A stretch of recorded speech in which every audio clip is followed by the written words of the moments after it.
Testing, testing. 1, 2, 3, 4, 5. Excuse me. Talking at about this level.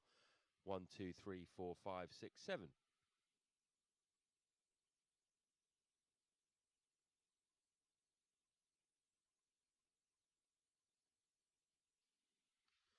One, 2, 3, 4, 5, 6, 7, 8, 9, 10. Glorious day here. Day 5. Take 4.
Hello and welcome to Lords for the final day of this county championship game between Middlesex and Somerset. And what a day this could be, because Somerset have fought their way back into this game. Both sides very much in with a chance of winning it. Adam Collins alongside me as per usual. Let's just remind you of the match situation before we get into things. Yesterday, Somerset's bowlers really turned up to the party. They bowled out Middlesex for 143, taking their last 6 wickets for 16 runs, and then got to 112 for 3, Somerset's batsmen at the close in their pursuit of 285. Tom Abel, 62 not out, the captain off just 87 balls. He could be the key today. George Bartlett's not out on 2. Banton, Lammonby and Hildreth, the 3 men to go. And those wickets, if we look at the bowling figures, 2 for Roland Jones, 1 for Ethan Bamber. Tom Helm a little bit expensive. I'm sure Roland Jones will want to get his economy rate down as well today. Tim Merton, no wickets for him yet. Could he be the key, I wonder, as Somerset try to get the 173 more runs they need to win this game. Middlesex needs 7 wickets. Adam, Somerset, though, have given themselves a real chance after their performance yesterday. It was very much the visitors' day. Yeah, morning, Floydie. They absolutely have done that. I mean, it's the close game. We've got the closest game of the round here at Lords, so we're very happy to have that to start season 2021.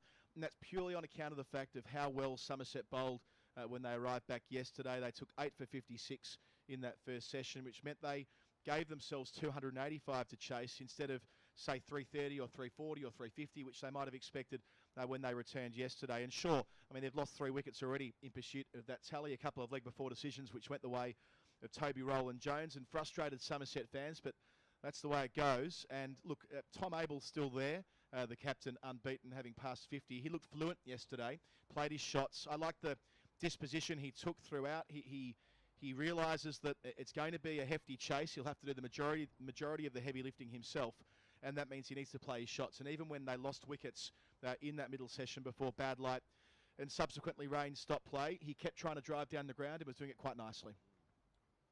Overall, though, it still seems a long way to go, doesn't it, to 285 on a pitch that has consistently done a bit for the Seamers. Yeah, definitely. And I think that's an important message, and Stuart Lord and Stevie Eskenazi, who we'll be talking to momentarily, reinforcing this point.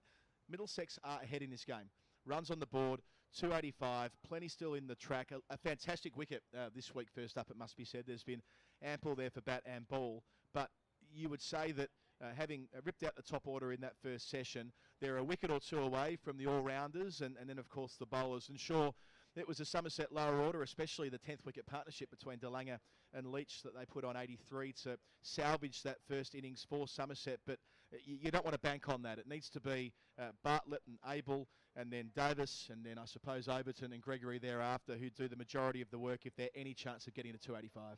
Yeah, when you think of it in those terms, they do bat deep, don't they, with those 2 all-rounders.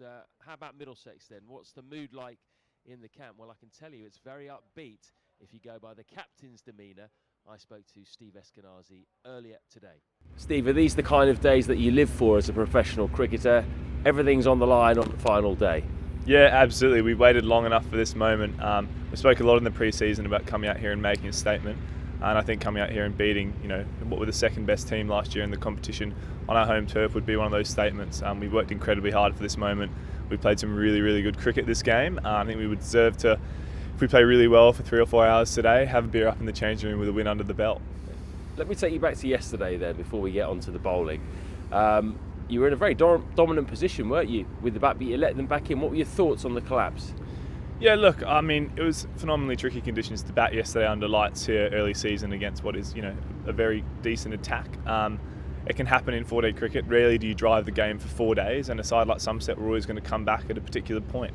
If you had said to us at the end of day 3 would still be 280 runs ahead, needing 10 wickets to win the game, we would have bitten your hand off. So, there was a little bit of a lull there in concentration. Definitely something we'll learn from, but we still see ourselves in the driving seat for this game for sure. And what do you make of the effort with the ball yesterday in comparison to the first innings? Yeah, look, it was never going to happen that quickly. We had a day out on the first day. It's a quick scoring ground, and they bounced back as all good sides do. We pegged them back really nicely there in the last 40 minutes of the game. We've had a really good hard think about our plans this morning, and we can't wait to get out there and get stuck in again. Still plenty in that pitch for your bowlers, do you think? Absolutely. You saw when the ball's in the right areas, even when the ball's 40 or 50 overs old. I think Josh Davies' spell from this pavilion end showed that yesterday. There might be lulls. It almost seems like the pitch comes back to life, for 20 minutes every hour or so. So we're never going to be out of this game. We're going to be chipping away. We don't expect it to happen in the first hour, but we'll be making sure we're putting in that effort. Have the bowlers got to be quite brave on this pitch and bowl an attacking full length and risk getting driven here or there? Yeah, I think maybe you can get sucked into that. I think fundamentally you still have to be very disciplined, and a lot of your wickets are going to come through 20 minutes, half an hour of pressurised bowling. Bowling on these wickets, you can get too full and you can leak runs, particularly with that short side. So my message this morning is discipline. My message is it doesn't have to happen in the first hour. It can happen, an hour and a half after the lunch break. So something we've spoken about a lot, not to go searching, stick to our processes, and hopefully we come out on top. Do you have to look at the run rate at all? Somerset going at almost fours at the moment, 170 still to get. Yeah, I think in these games in the past, sometimes you can feel like it gets away from you as the bowling side, but you're really only 2 or 3 good overs and 2 wickets away from being back on top again. I'd say, fundamentally in the balance at the moment, but as I said, we're probably 5 good overs away from being right on top of this game, and we'll definitely be letting them know that. Sun's out, but it's going to be another cold one. Have you packed enough thermals for this game? Yeah, that's why we love it. The sun's out. It looks beautiful, doesn't it? No, we're just looking forward to getting out there. As I said, it's been a lot of time off the last 2 years. We're really looking forward to getting out there and putting a smile on the face of the Middlesex supporters. Best of luck today. Thanks, Wee. Thanks, bud. Looking for a new cricket equipment partner for yourself or your club can sometimes be tricky. With so many options to choose from, how do you make the right choice? When you want quality, value and service, there really is only one place to start. Woodstock Cricket.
Tim Murtagh hasn't picked up a wicket yet so far today. 9 overs, none for 25. I wonder if he's going to be the key man, Colo. Yeah, Tim Murtagh, all that experience over such a long period of time, he will obviously be such an important part of this, as we heard from Stevie Eskenazi. It's about pressure, building pressure in clumps of 10 and 20-minute intervals and making sure that they don't reach for it, don't snatch at it.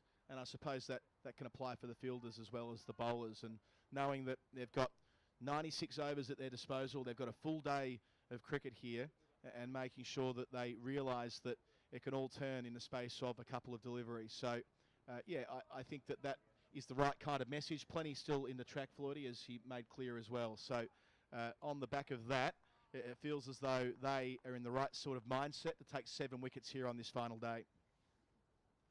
The other thing I took out of that Steve Eskenazi interview was I asked him about the bowlers having to bowl a full length and risk being driven, and he poo-pooed that, really. He said, well, I don't want them to get sucked into being too attacking. We've got plenty of time. I don't want to leak too many runs, which was kind of interesting. He wants his bowlers to be patient.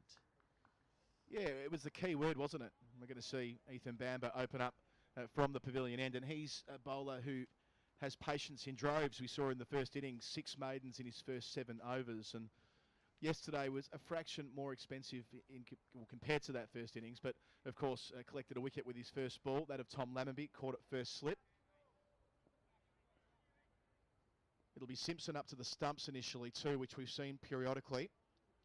Couple of slips of gully, deep backward square leg, mid-wicket, mid-on, mid-off. Cover, a deep point, patrolling the short boundary. And Abel on strike on 62, the Somerset captain, Bamber to him. First ball of the final day. safely negotiated. Bat on ball to begin.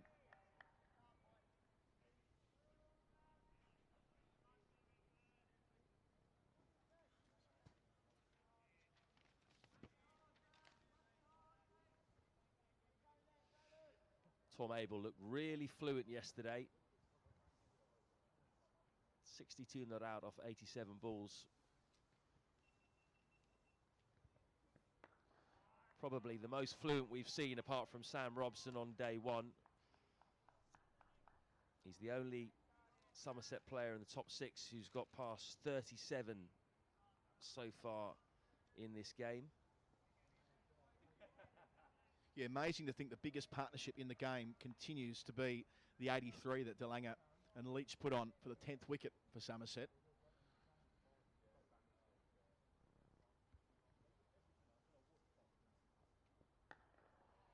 Enabling them to avoid the follow-on, which looked almost certain at one stage. It's the end of the Bamber over. Had a couple of balls to go in it from last night when Bad Light stopped play. 112 for 3 remains the score. 173 still to get for Somerset if they are to pull off this 4th innings run chase. 7 wickets needed for Middlesex. Bartlett readying himself to face his first ball of the day.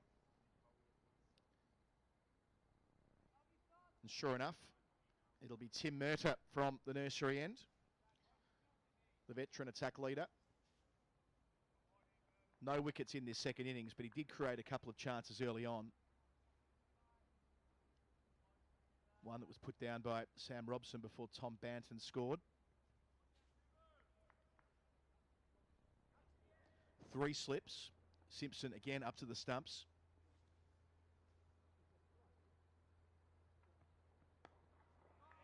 Yeah, one thing Middlesex will really have to do today is hold their catches. Sam Robson actually has dropped 3 catches in this game. Had a fantastic couple of days with the bat. And that 165 could well prove to be the major difference between the two sides. But he dropped Banton on 0. He dropped Hildreth on 1 earlier in this innings. That was a tough chance. And he also dropped a catch in the first innings. So he'll be desperate to make up for that if one comes his way this morning. Squaring up Bartlett, who squeezes us out past point for the first run of the day. Moving to 3.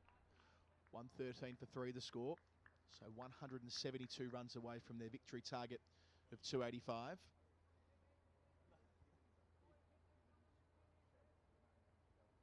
Yeah, fair bit to take from that conversation you had with the captain Stevie Eskenazi before play, Floydie. As far as we mentioned, the patience and discipline that he wants to see from the bowlers, that being the key thing, but also lengths, run rate, and making sure that they're able to not let the board tick over too quickly, because that offsets that pressure that they want to build dot ball after dot ball, and that's what Tim Murtagh does so well. Change in field with Abel on strike, a deep point drops back, 3rd slip comes out.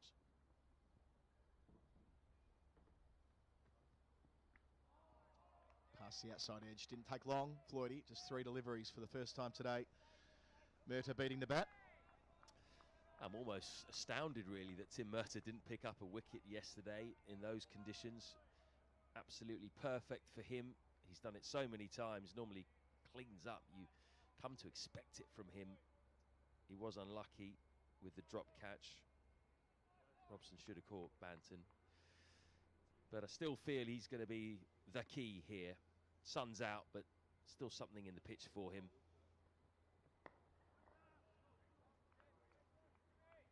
I don't think Middlesex will be too worried just yet. They've just got to stick to their task, as the captain said. Can't leak runs like they did early in the innings. Just keep the pressure fully on, because 285 is a long way away.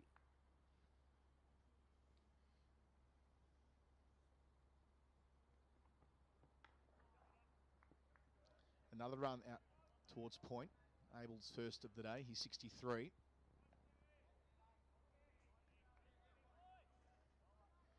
And we've said through the game that different intervals, it's been really important for both sides just to keep their cool as things may have got away from them a little bit. Even going back to that first morning, 2 wickets in the first hour. And the captain Eskenazi wasn't going well, but he found a way just to bat for a couple of hours and help make it easier for Robson especially. So 3 slips again. Bartlett forward to finish the over. Murtagh right where he needs to be. 114 for 3. The target's 285. And that's why this day is such a fascinating final day, because the pressure can very easily shift from one side to the other. You'd have to say, at the moment, Middlesex have their noses in front still. But if these two put on a bit of a partnership, that will slowly start to turn, given the length of Somerset's batting lineup. And all of a sudden, it's going to be big pressure on the Middlesex seamers' shoulders. 2 slips for Bamber. Past the outside edge of Abel, who again was well down the track and looking to drive, but Simpson up to the stumps. While they keep going past the outside edge, the home side will always feel like the chances will come. They've just got to keep putting the ball on the spot. And as we saw in the first innings, if they do that, there are some vulnerabilities there in this Somerset batting lineup. Bat on ball on this occasion, playing from the crease, Abel. So nicely set up, as I mentioned in the intro, looking around the scorecards last night, Flordy, and of the 9 games to be completed today, this is the closest of them. There'll be some weather-affected draws where more time has been taken from different games. There'll be a few heavy defeats as well, I'd expect, just based on what we've seen at the close of play on evening 3. And even though Middlesex are in front, if you like, always hard to make that assessment in long-form cricket, but still, 7 wickets, I think you would more often than not expect the bowling team to get the job done from here for the reasons that we've already detailed.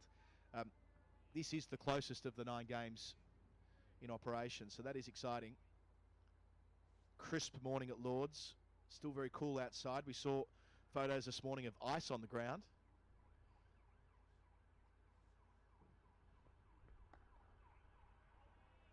Steady as she goes from Bamber.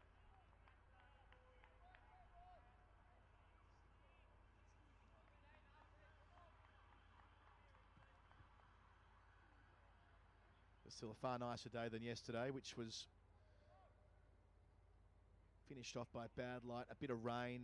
It wasn't a downpour at any stage. It was quite frustrating, Claudia, as we worked our way through those couple of hours before play was eventually called off at 5:45 local time. It felt inevitably the case from about 4 o'clock that they weren't going to get back on, but it wasn't really raining. If anything, it was drizzling for 10 minutes, then stopping again, and of course the light was dreadful, but yes, one of those afternoons where you felt as though things were just a little bit different. We would have played the entire final session. It was absolutely Baltic, though. Steve Eskenazi told me off camera this morning that that's the coldest he's ever been batting in a cricket match. And I don't blame him, really. The good news is very little chance of rain today. Should be good. And that means we'll be able to conclude this game, which is beautifully poised. 114 for 3 after 32 overs. It's not going to go all the way, is it? It's going to be finished, you would think, by the second session. So draws off the table unless something bizarre happens with the weather. We have lovely blue sky at the moment, just a few scattered clouds. Don't think that's going to be a factor. So it's Middlesex or Somerset. Where's your money? Let us know in your comments on the live feed. Let's see where the general weight of feeling is. As Murtagh starts a fresh over, of course, yes, the draw is almost certainly off the table. Of course, there's the tie, which remains on it, though. If both teams can win on the final day, let's not discount a tie. As infrequent as they are, I think they've been 72 in the history of first-class cricket, something like that. Middlesex have been involved in a few of them. Indeed, the club president, Mike Selvey, was instrumental in one of those.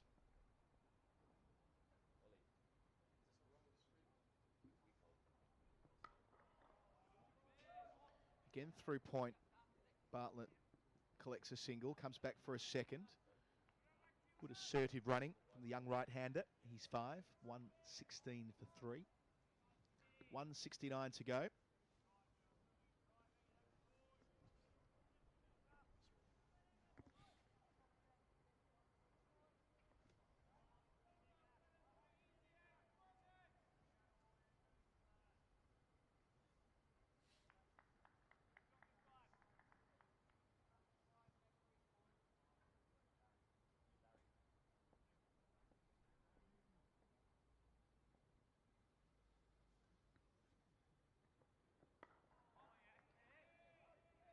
I get quite excited when there's a tie in the offing. We're nowhere near that, of course, but you can keep me at bay. Maybe if it gets to 8 down and 30 or 40 to get, then we can have a more detailed conversation about that and run through the tie that Mike Selvey was involved in.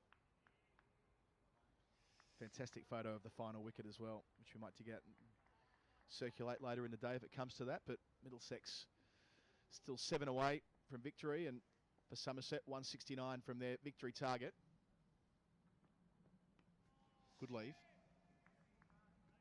Aaron Ackerman says Somerset. Sam Neath, Somerset. Chris Turner, Somerset.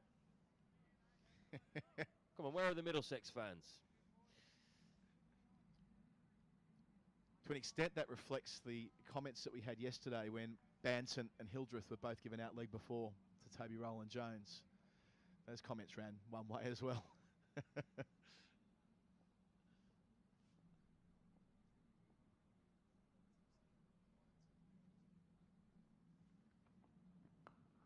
Syed Kawa Ali Kazmi, Somerset.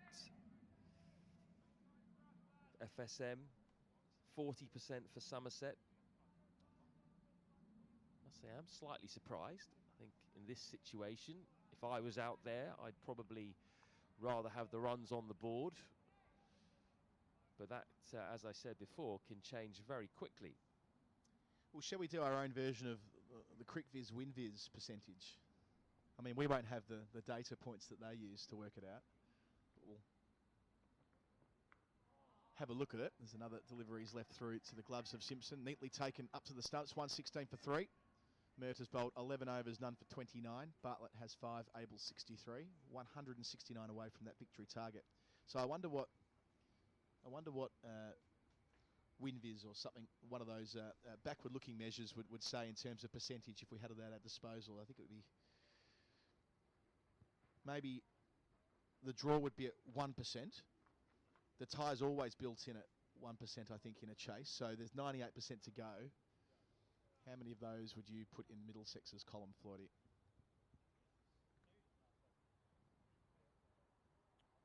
I'll let you think about that for a moment as Ethan Bamber.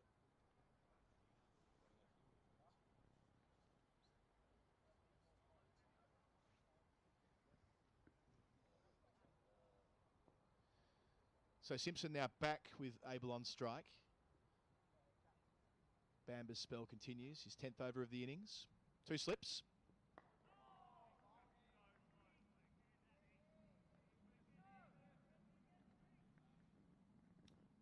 I'm going to go 58 Middlesex, 40 Somerset. Okay. I think that's fair. I think that's reasonable. I think would 4 times out of 10 would Somerset haul this down? I might have it at more like 3. I might have them at 30.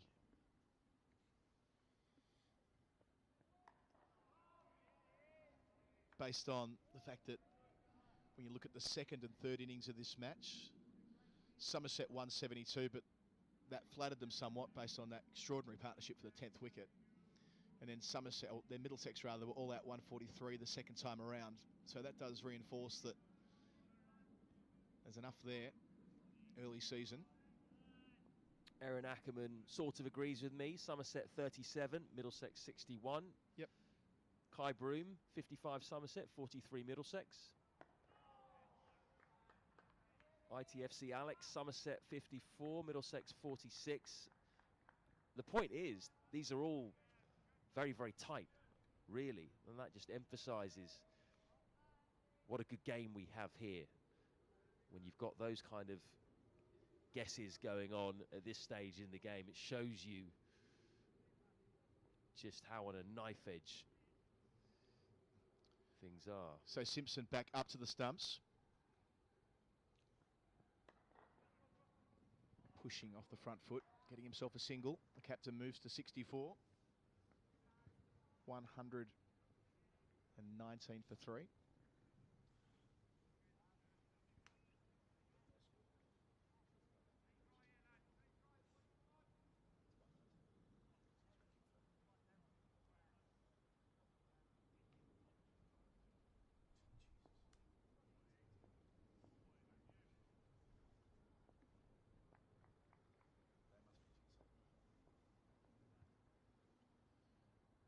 Now back up again, defending.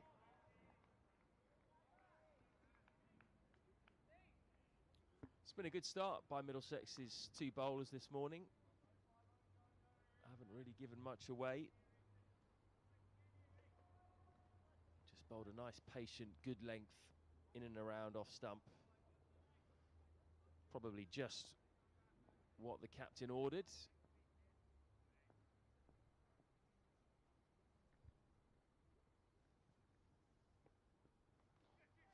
That's jumped up there from Bamber. First ball we've really seen hit the seam and leap so far this morning. Trickles away to the rope at third man for 4. Reared up from nowhere, really. Haven't seen that too often, especially from the pavilion end, and not from Ethan Bamber, that's for sure. Just took George Bartlett by surprise. Somerset will gratefully accept the 4 runs, though. Could easily have found its way to one of those slips.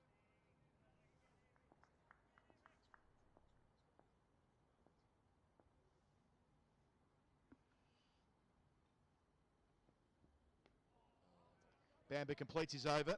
122 for 3. There was a no ball in there as well, so a couple of extra runs there for Somerset. 34 gone. Still 163 runs away from that victory target of 285.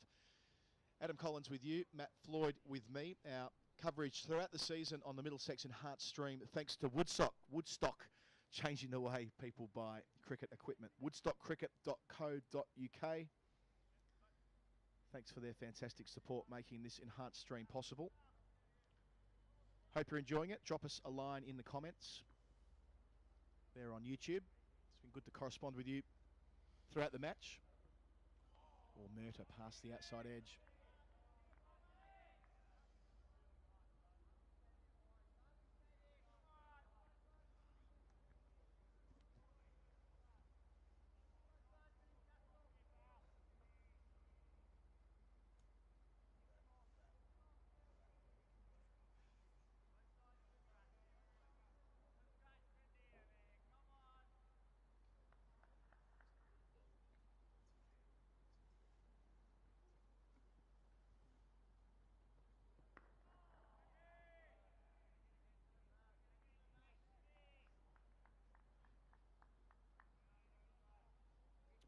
I wonder if the longer this game goes on, the more Middlesex might feel that they could have done with a frontline spinner. I think we're a few overs away from that just yet, because we're only 34 overs into the game, but just having Leach there for Somerset really did give them just something different, and you saw that when he picked up 3 wickets in the second innings. 3 key wickets as well in conditions which you would not really want to be bowling in as a finger spinner or any kind of spinner, and it enabled Somerset seamers just to operate in tandem at the other end and keep fresh, with Leach going under 2 runs and over for the whole game. Just really helped out the captain, Tom Abel. Yeah, did a mighty job yesterday morning, Leach. Down the leg side, a little bit of interest from the cordon as to whether there might have been a tickle on that, but not so. Went for the in-swinger there, didn't he, Tim Murtagh? Just got the line wrong. You can see what he's trying to do. Drag Tom Abel across with the outswinger. And then pin him in front. He tried to do that in the first innings with a bit of seam movement. Nipped a few back into Abel and then eventually nicked him off to the slip cordon.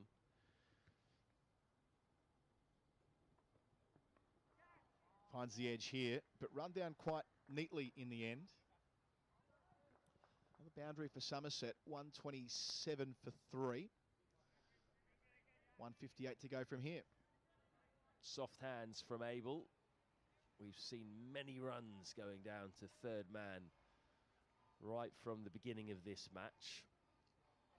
If things do start to get a bit tighter and Somerset get a bit closer to their target, I could see Steve Eskenazi posting someone down at third man just to block the flow of runs. We do have an offside and a leg side sweeper now for Abel. So clearly the Middlesex captain is thinking a little bit about the run rate, just a bit concerned.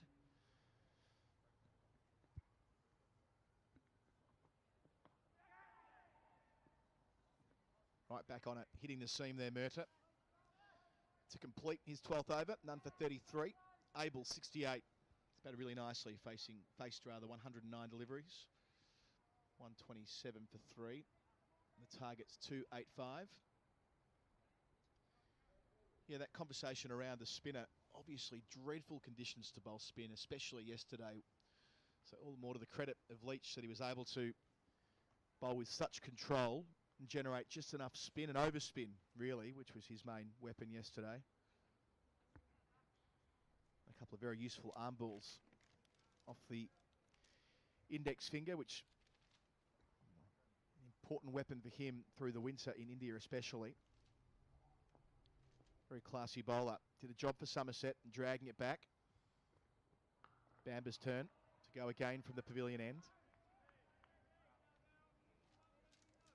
So they haven't got an early breakthrough. We're 20 minutes in and it'll start to reach that point. If this pair can bat deeper into the first hour, where it'll all come back to what the captain, Stevie Eskenazi, said to you before play, about patience, about discipline, about not losing control of the run rate.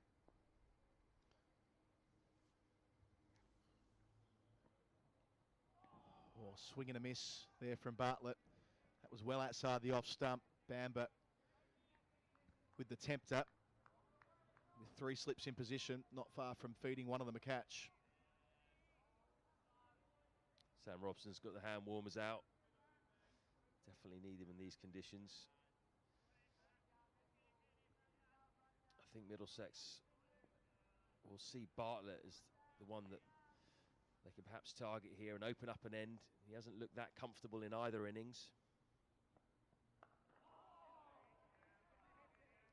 And if they can open one end up,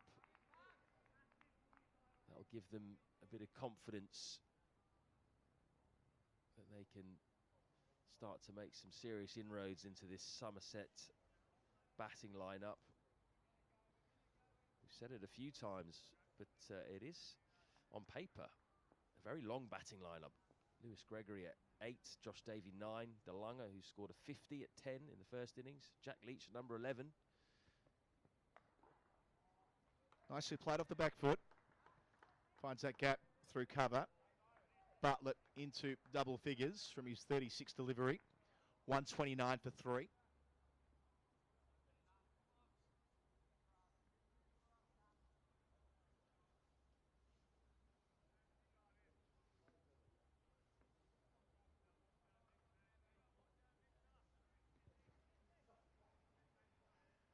So Simpson currently back with Bartlett on strike. He's been up and back a couple of times this morning. Bamber in operation. He shuffles before the ball's bowled here. Doesn't make contact, trying again to lace it through cover.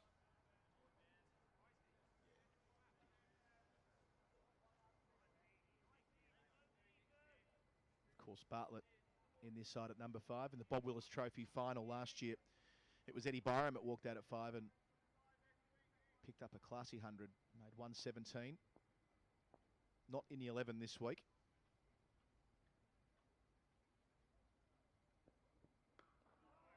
Nearly squared up there, but played with nice soft hands. Well played, George Bartlett, who's 11. 129 for 3 at the end of the Bamba over. He's bowled 11 of them. 1 for 33, his figures. 156 needed from here to win.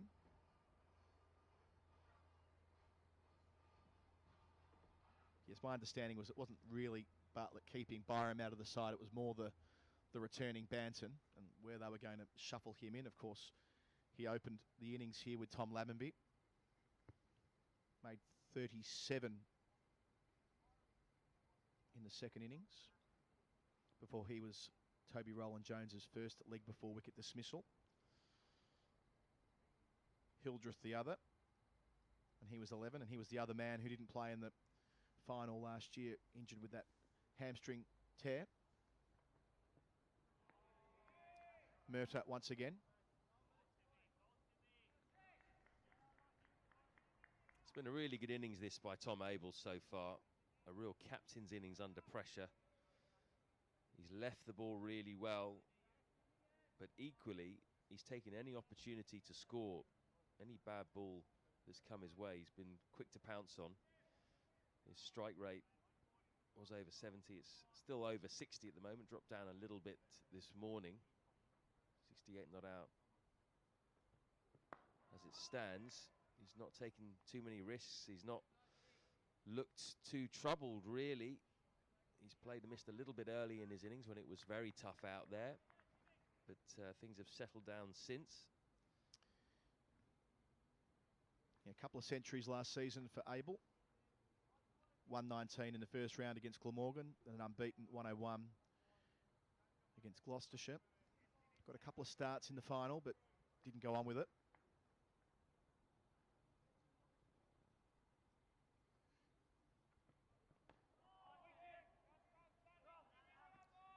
Interesting watching an interview that Abel did before the first round, where he credits a lot of his development to Azhar Ali, who of course has been a big part of the white ball program down there at Taunton, the former Pakistani captain.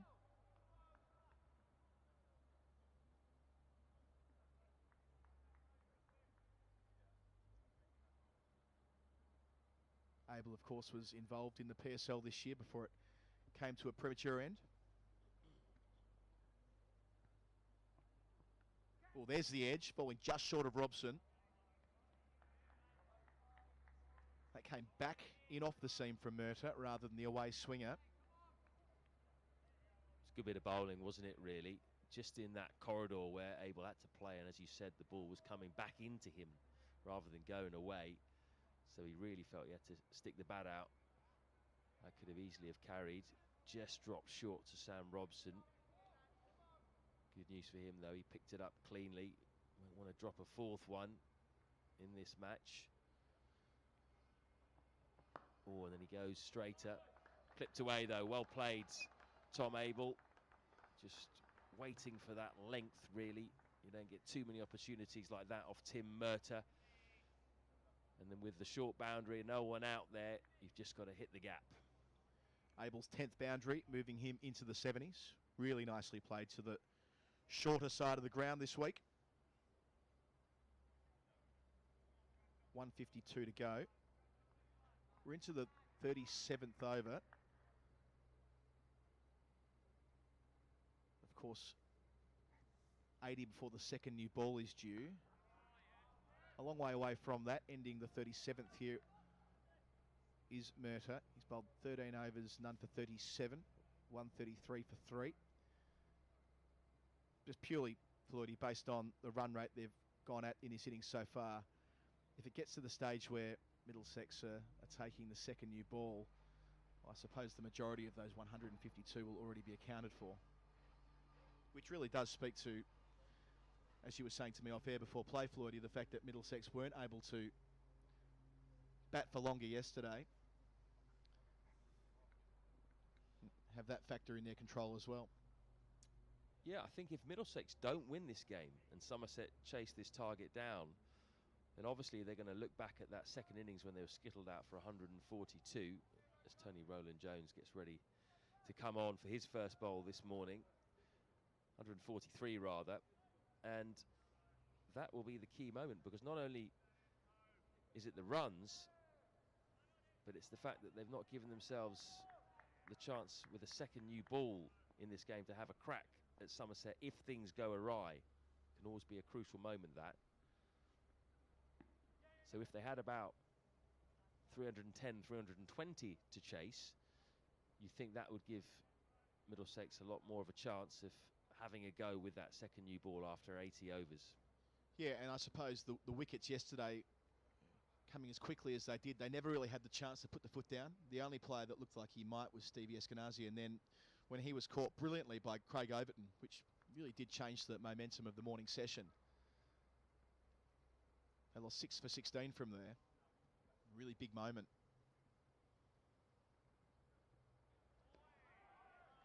As far as a fielding act influencing the game as it has here.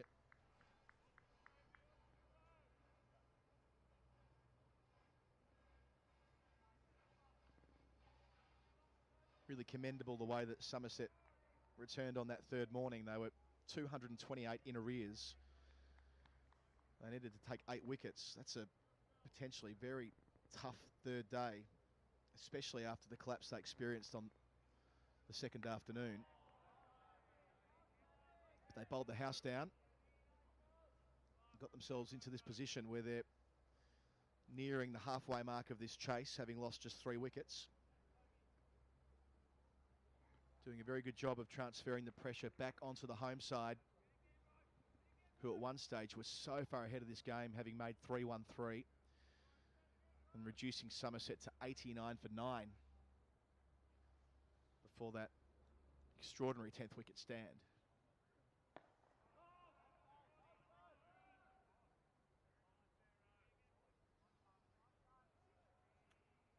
Yes, Somerset's bowlers were absolutely magnificent yesterday. No surprise, really. It's an absolutely gun bowling attack. Their record in the Bob Willis Trophy last year was absolutely incredible. So they were always going to have periods of dominance in this game. And to be fair to Middlesex, most of the batsmen, you'd say, yesterday were got out by good deliveries. Not all, but most. And things can happen quickly when a side like Somerset get on the roll with the ball. Middlesex not the first side to get skittled out quickly in an innings. Somerset did this on a number of occasions last year.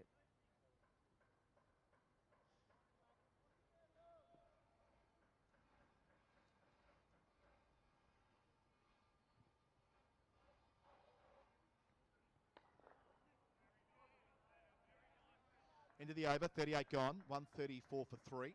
Abel now 72, Bartlett 11. Receiving some messages through as to where people are watching this. Harry Haddon has a thermos of coffee, a pile of sandwiches, and enjoying this close game on the train. He's got a compartment to himself. This is luxury travel. He sent a photo through as well. You can do that likewise. You can send your pictures through to the Middlesex Twitter account and let us know where you're watching from. Just looking at Harry's sandwich there, is that rye bread? Harry, looks like really good bread to me. He's done well. Merita continues. Got a bit of lettuce in there as well. Is that rocket maybe? He's getting his 5 a day, going early on. Making me hungry, Harry. I did the smart thing and had half of my sandwich before play started. I've noticed that about you. You have your sandwich really early, don't you? You're a sandwich man for breakfast. Just laying a foundation ahead of a long day on the mic.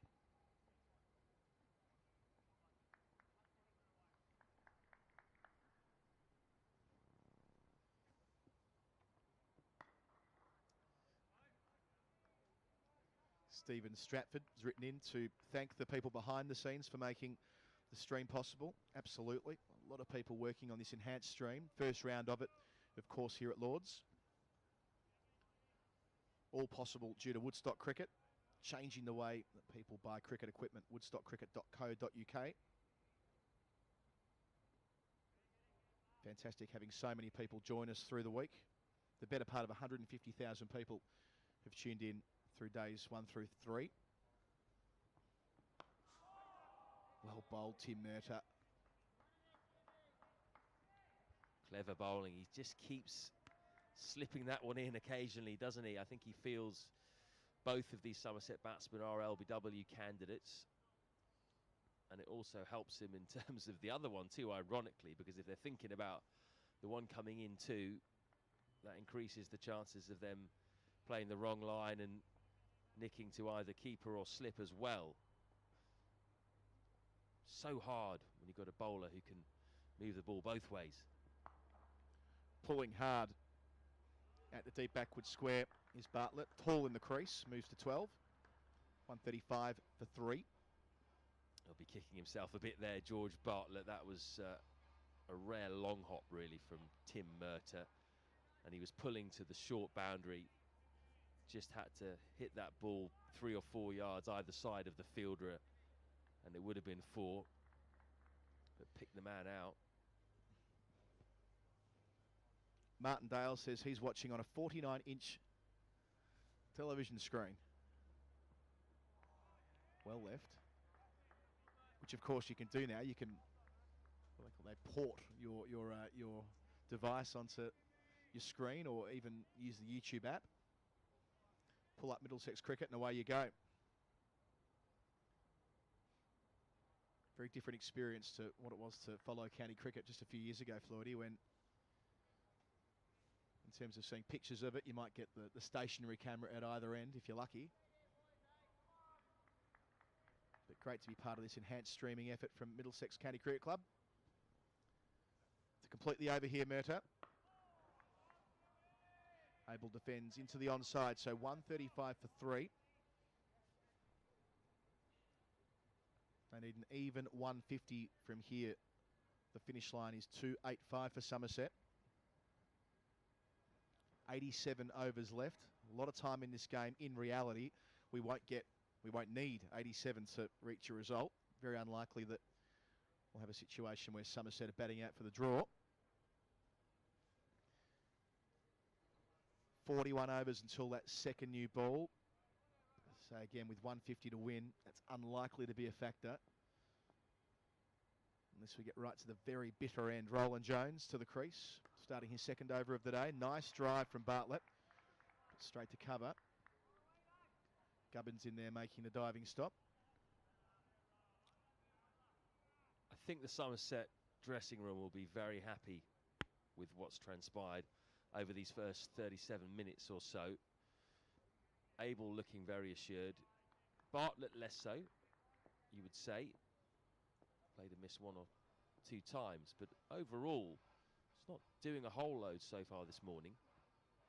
Ooh. Having said that, one goes past the outside edge, jags sharply up the hill. That just shows that there is still a little bit there for the bowlers. Yeah, it looks like a ball he shouldn't have played at, and of course he's not using his feet particularly well there either, Bartlett, but you can understand why he's thinking about playing, given the way that Roland Jones was so effective down the slope yesterday, back towards the right-hander, bringing in that element of doubt. And again, past the edge up the slope. Classy bowling for Roland Jones this. It took him a while to get into his rhythm yesterday, Floydie, especially as far as his length was concerned. But as he built into it and got warmer and warmer, he was effective. 2 wickets. 2 leg before decisions went his way. A couple didn't go his way, which I know in the Middlesex camp they thought one of those was very close. But the point is he was creating chances before bad light stopped that.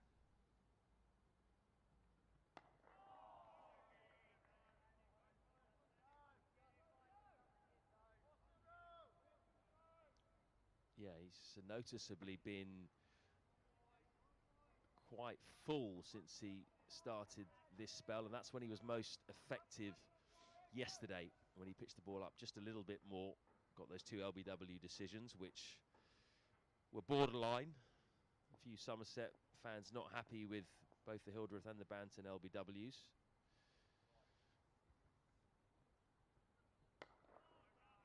Again, nicely played by Bartlett for the second time in the over, driving out towards cover. Tom Helm making the diving stop on this occasion.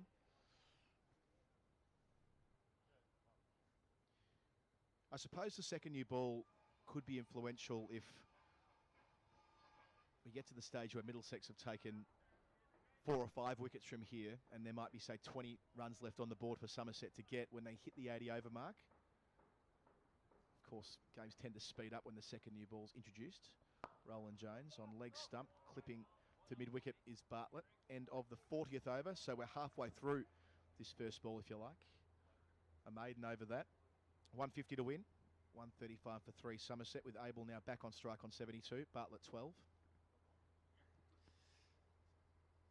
I suppose it could come into it right at the end of the chase, depending on how quickly Somerset score.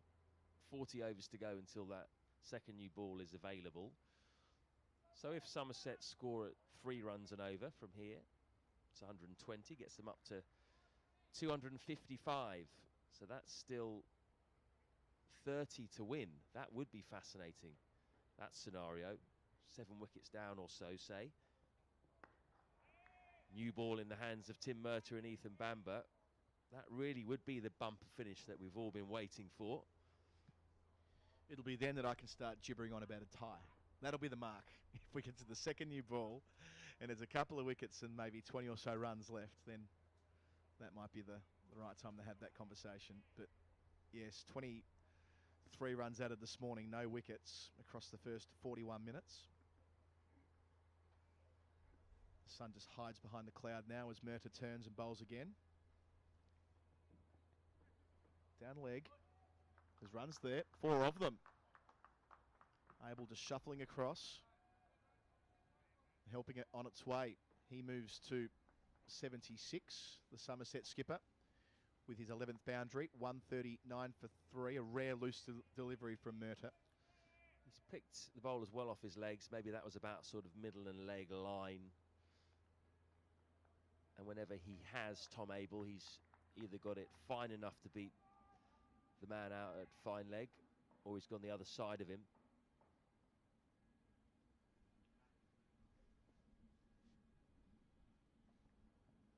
He's just 24 away now from what would be a very impressive century.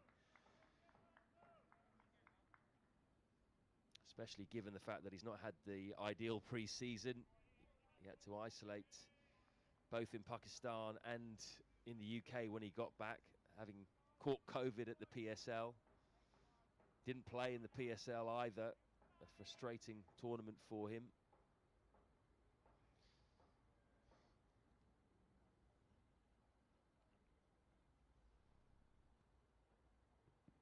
Oh, shout for leg before, shouldering arms was Abel. It's turned down. It would have needed to have done plenty with it starting well outside the off stump. It's turned down.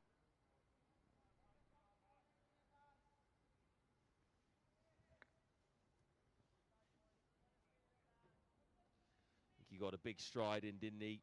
He's trying to get outside the line as well. Abel wasn't worried about that at all, was he? Just turned around and walked away. Might have been a bit too high as well. Yeah, played for the outswinger, but wasn't coming back far enough to threaten the woodwork, that's for sure. And he's getting a long way across, getting forward and across to Tim Murtagh to try and take LBW out of the equation. That's why he does it for moments like that. When he makes a misjudgment to the in-swinger, it doesn't cost him.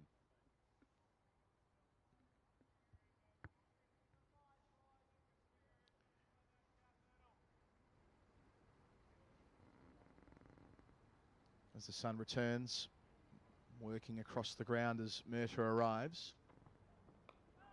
Again, shuffling across his stumps, Abel, playing with soft hands into the gully. Doing that nicely so far today, 139 for 3. The Somerset skipper's 76, Bartlett's 12. They have 146 runs to go with the target 285. Yeah, really hard to overstate how challenging it would have been for Abel returning to the country having contracted COVID, then isolating, then coming back into an isolation period in the UK, missing such a big chunk of pre-season, didn't play in the first 2 friendlies and didn't actually turn out in the PSL before getting ill either, which means that would have been doubly frustrating. Sort of reinforces how challenging it is for a lot of these cricketers that make their way around the world in the winter. Stevie Eskenazi, from a Middlesex perspective, would have, of course, spent a couple of weeks in hotel quarantine upon going out to Australia to play club cricket for Sydney. Then a version of isolation in the UK upon returning himself in March.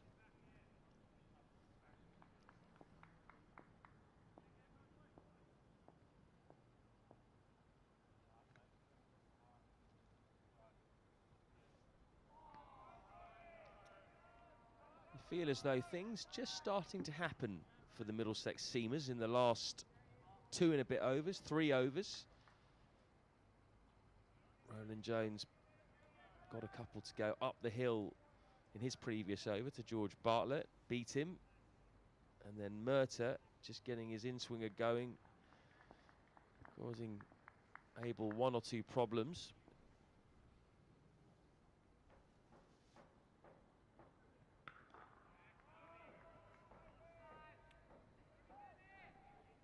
These the 2 senior fast bowlers for Middlesex.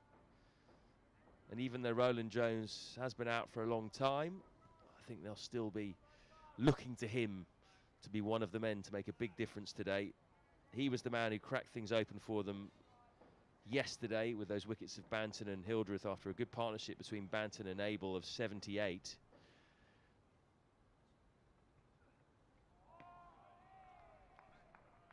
And he is, at his best, such a consistent metronomic bowler, isn't he? He just runs in and hammers out a good length.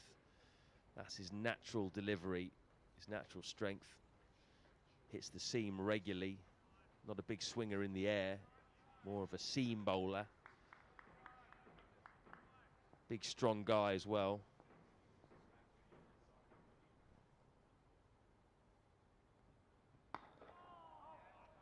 Interesting to see how he's managed through the season as well. Of course, returning from injury, missing last year, as you mentioned, with that problematic shoulder, the back before it.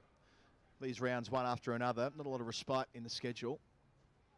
Thursday to Sunday, and so it continues.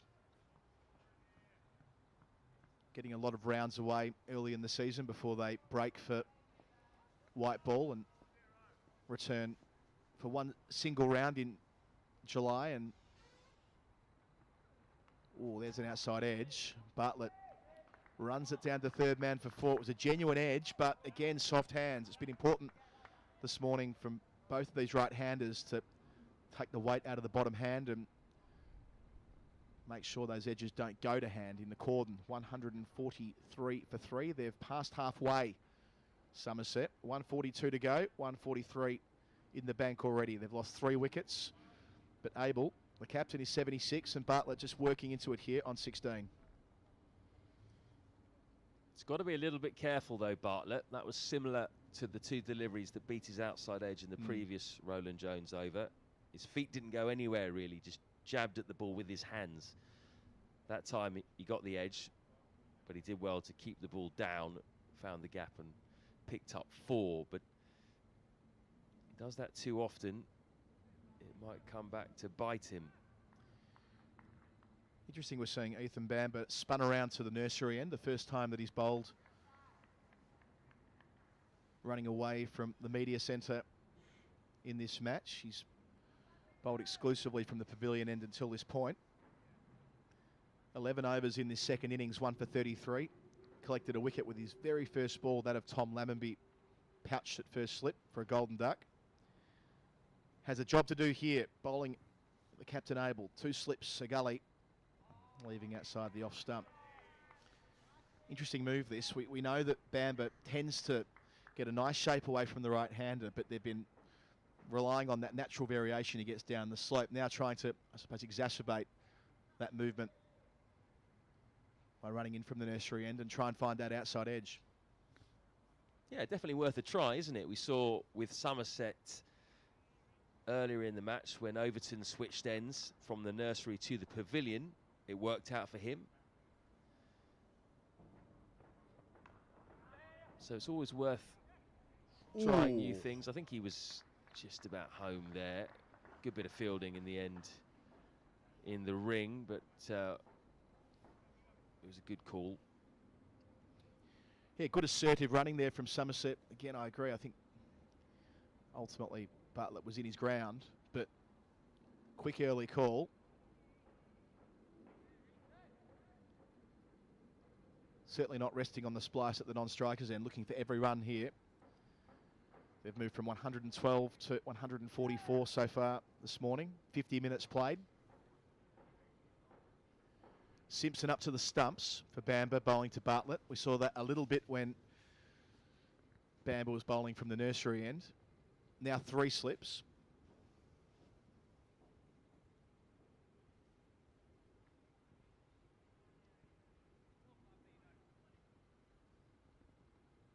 Bartlett's faced 55 deliveries, worked into it nicely. Driving to cover. Beats the first man, but not the second. Helm working his way around from mid-off. Anyone asking about the weather? No need to worry. The sun is out and we anticipate that it's going to stay like this for most of the day. Maybe the odd cloud passing over, but we're not expecting any rain.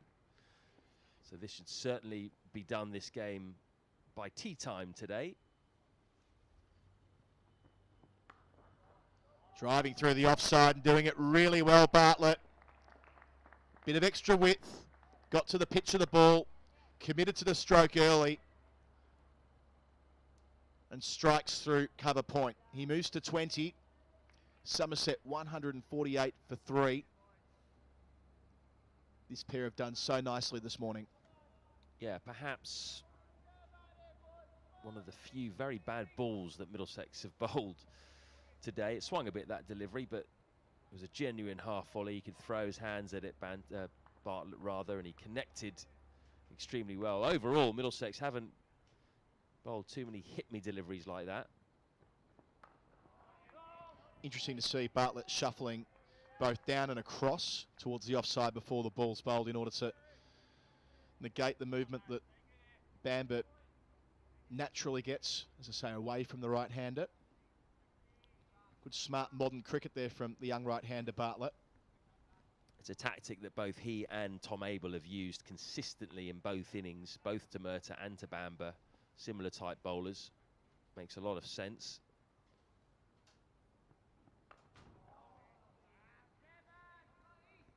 So 43 overs gone, 148 for 3, 137 left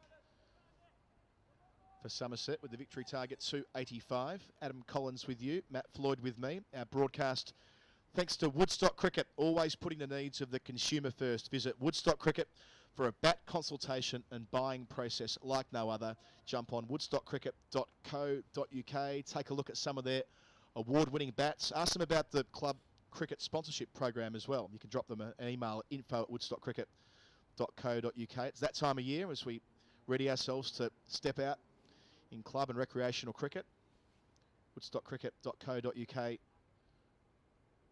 Drop on by and ask them all about their club cricket sponsorship program. Thanks for making this enhanced stream possible through the season of 2021. Roland Jones, pavilion end. Abel in defence. This would mean an awful lot to Tom Abel. They were so far behind in this game. It was crying out for a captain's innings, wasn't it? Losing that early wicket, Lammonby walking out before a run had been scored.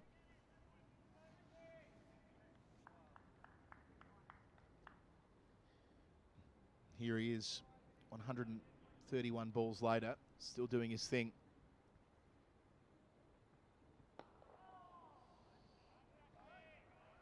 He's an interesting story as well, Tom Abel.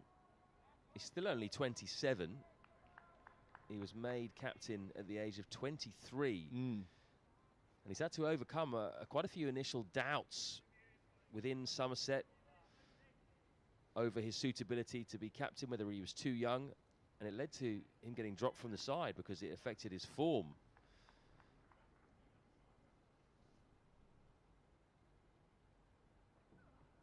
So as a young captain, to take on a role at a club like Somerset and to then be publicly dropped because you're not scoring enough runs, it's a tough thing to come back from, but he's been able to do it, and actually he's done a good job as captain since he returned. He's led Somerset to 50 over glory, of course, and they've been so consistent in the county championship. You know, more often than not, they come second. They have done 4 times out of the last 5 years.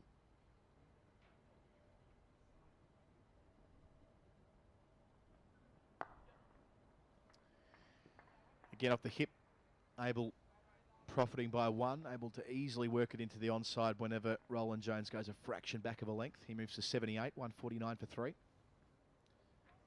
He's also turned himself into a very useful one-day all-rounder. Useful bowler. He bowls in the 4-day stuff too and picks up wickets. But in the white ball stuff in particular, he's now in demand in franchise cricket.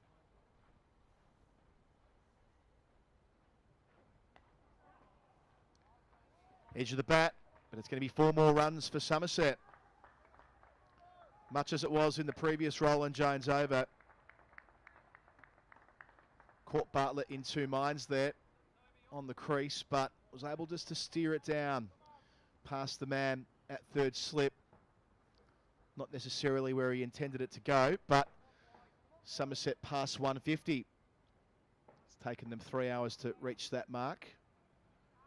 Bartlett now has 24, Abel 78, and Somerset are in a really strong position. 132 left to go. They've taken the honours this morning, no doubt. Driving again, straight to point is Bartlett. End of the Roland Jones over. This pair came together when the score was 101. They've now put on 52. Bartlett, of course, is walking in on a pair as well, Floydie, but off the mark last night and struck 3 boundaries this morning.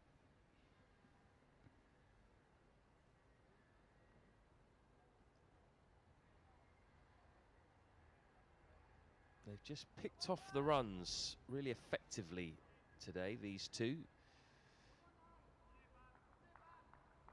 Quite a few runs behind square as well, down to 3rd man and fine leg. They've picked off those deliveries, that's for sure.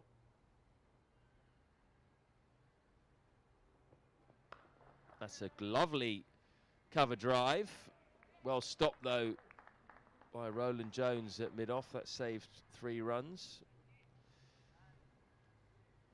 And now, because this game is so on a knife edge and was when we started the day, you just start to think, oh, is it Somerset that are starting to get their noses in front? 131 left to win the game. They've got 154 on the board, 7 wickets in hand. Davis, Gregory, Craig Overton to come, plenty of batting. Yeah, I suppose there's always that debate when picking a couple of all-rounders or extending your batting lineup by having your wicket-keeper at number 6, but it doesn't weaken Somerset because Stephen Davis has so many first-class runs, 25 centuries. You're not taking away from the top 6 by having him there, which gives them that flexibility at 7 and 8. Overton, a much improved player, a real threat with the blade.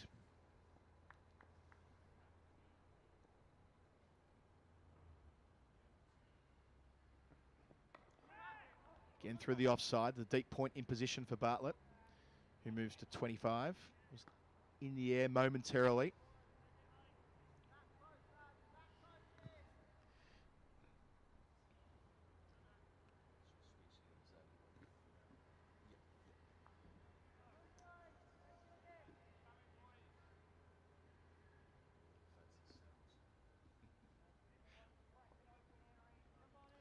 We've got a message from Harry on the train with his sandwich following up from before. Wanted to let us know that he's allowed to have an early sandwich because he's travelling from Berlin to Amsterdam, which is an hour ahead, which stands to reason. So travel safely, Harry. Let us know where you're watching the stream. Better still, take a photo. Send the message to the Middlesex Twitter account. You can tag in myself and Floydie if you want. We're easy to find on that platform.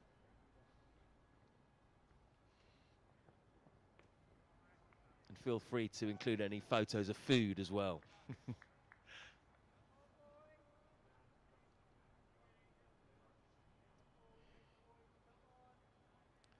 So this will be the final ball of the first hour of play on the final day. As the sun just hides behind clouds again. Bamba, a final opportunity. Simpson up to the stumps, 2 slips behind him. Driving, nice high elbow, Abel, but straight to Roland Jones there at mid-off. End of the over, 155 for 3. Bartlett 25, Abel 79, 130 runs remaining. The target, of course, is 285.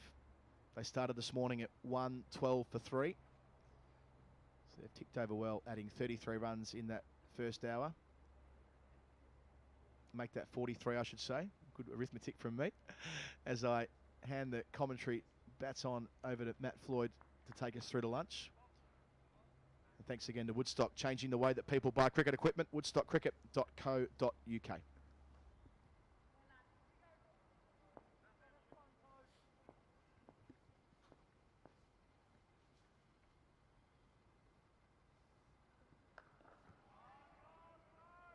Again, Bartlett rather, just shoving his hands at the ball really and staying back in the crease.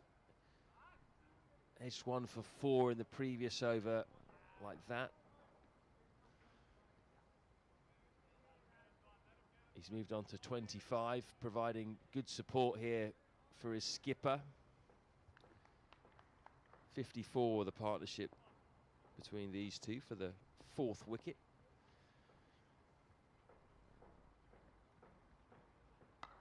That's very full, too full. Didn't bounce, and that's put away towards the boundary by Bartlett. Didn't time it as well as he could have done, and that enabled the fielder to make the save. They come back for a couple.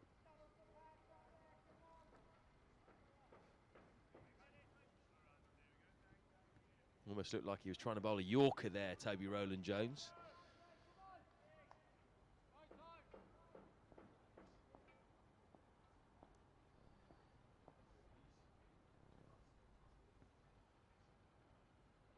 Go short this time. Bartlett takes it on, connects well, but finds the man. Deep fine leg. He does well. Ethan Bamba gets the ball back in.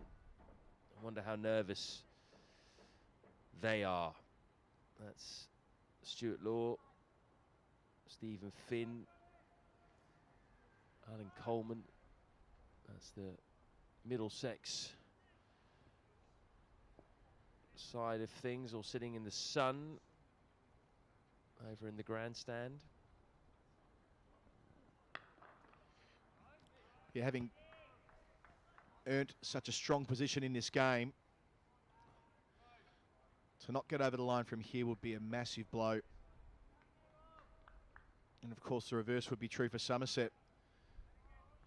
89 for 9 they were in their first innings after conceding 3-1-3. Felt for all money as though they were about to follow on. But instead here they are in a strong position. Wicketless first hour. Peach, very hard to edge a delivery like that. That's done a lot. And he has had some success actually around about that area in this spell, Roland Jones, with getting the ball to jag sharply up the hill. Not an easy thing to do. It's a good skill to have as well, because it puts a bit of doubt in the batsman's mind, because they know the ball equally, especially from Roland Jones, can jag sharply back into them too.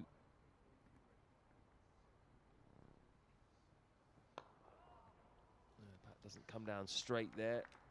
Finds the man out at the boundary on the offside.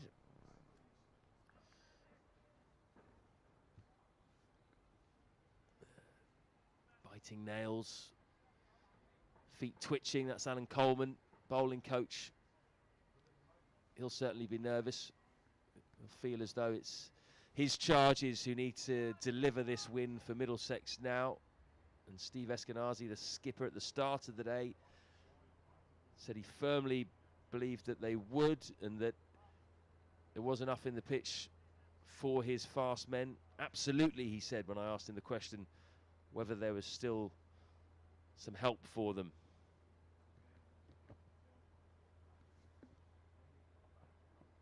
Bit of swing and an edge. That's the bit of luck that Somerset needed. Tom Abel going hard at the ball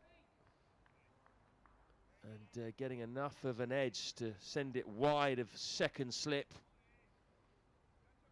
Haven't seen too many full shots like that today.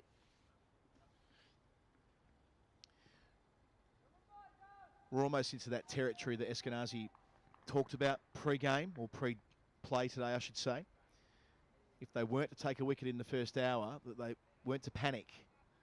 And now some runs are flowing. It'd be impossible to avoid the figure in the bottom right-hand corner. Now at 122. And the key for the skipper standing there at first slip is to make sure that he reinforces to the bowlers that 1 or 2 wickets here and the balance will tilt back their way very quickly. It's been that kind of game, an excellent one at that. By far the closest around the country. We have a result at Grace Road. Hampshire have won by an innings against Leicestershire.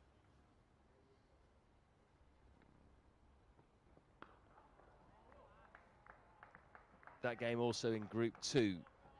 Yes, so that's the first result of the County Championship season. And in the other game in Group 2 at Bristol between Surrey and Gloucestershire. Surrey lead by 187 runs, batting in their second innings. So they're well ahead and might be in a position to declare a bit later in the day. Ben Folkes, 109 not out. Oh, that's been nicked, and that is the breakthrough for Middlesex. Ethan Bamber cracks things open for the home side, and they've got the big wicket of the skipper, Tom Abel. What a smart catch by John Simpson too. Fantastic wicket keeping. And Bamber sticking to his task after going through the cordon earlier in the over. Angling in, finding the seam, decking away. A small little edge, but they're never easy for wicket keepers up to the stumps to seamers. And, well, that is a very smart chance. And Abel goes for a fine innings of 84. He batted superbly over a long period of time, but the game changes once more here at Lords. And Middlesex, they didn't get the breakthrough they wanted early on, but they stuck to the task. 163 for 4 now the score. Still 122 needed for the visitors from here.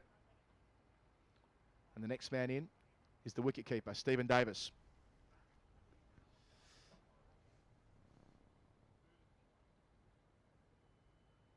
That was desperately needed from Middlesex's point of view. Things were just starting to get a bit edgy for them. It was a really handy partnership between Abel and Bartlett. 62 it was worth, and they'll be over the moon to have got the set batsman out. Brilliant innings that from Abel. Deserved the century. Real shame for him in not the easiest conditions. But out walks a very experienced number 6 wicketkeeper batsman Steve Davis. Someone who's good enough to play in the side as a batsman. He's got a fantastic first-class record. Averages 38 in 4-day cricket. 25 first-class hundreds, over 13,000 runs. The most experienced batsman in this side after James Hildreth. And he generally doesn't hang around. likes to counter-attack. He's a real natural timer of the ball. So this could be a real key next few overs, especially if he sticks around for a bit for Somerset. He could take the game away from Middlesex quite quickly if he's feeling good. Was a big contributor last year with the bat, Davis. 81 not out against Glamorgan. That massive 10th wicket stand alongside Jack Brooks, and then an unbeaten 1-2-3 against Warwickshire. A couple of starts in the Bob Willis Trophy final here at Lords. That's a great first delivery. Davis pushing at it. Round the wicket was Bamber. Just in that area where you don't want it for your first ball as a batsman. You kind of feel you've got to protect your stumps. So Bamber has his tail up now. Yeah, we talked about his composure when batting in the first innings and how nicely he bowled on the second afternoon. Has a good temperament for this tight task.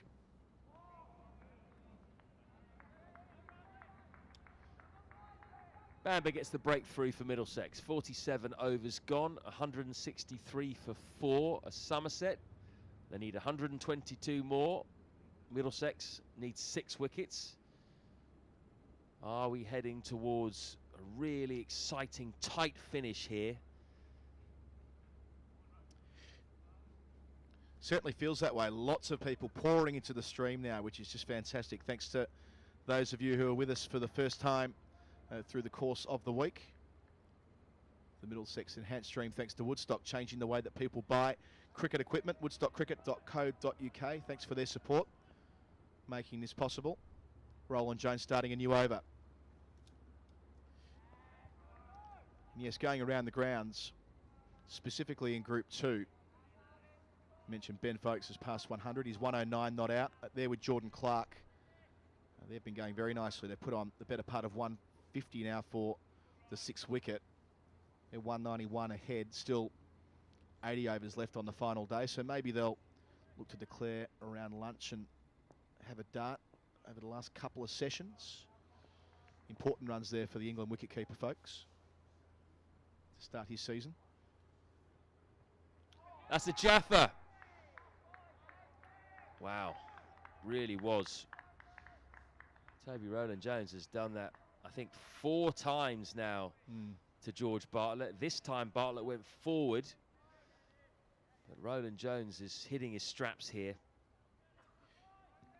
Yeah, we said earlier, it took Rowland-Jones a few overs to really find his rhythm yesterday, and not too dissimilar here. He started a bit better, but really over the last 2 or 3 overs, he's been finding the edge and beating the edge consistently.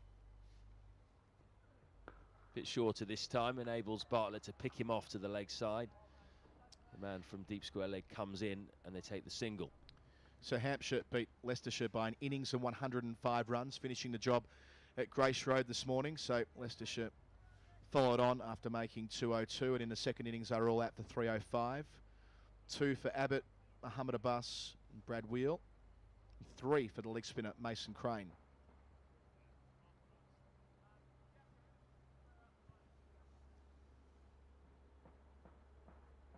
So Hampshire get 24 points out of that game and Leicestershire just 2. Fantastic start. Of course, Middlesex down there next week at the Rose Bowl.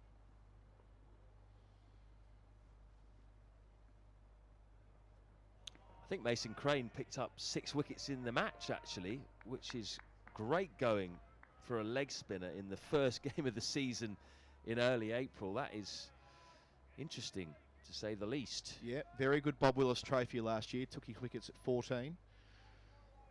Starting nicely here. Not off the radar by any stretch of the imagination, the young leggy.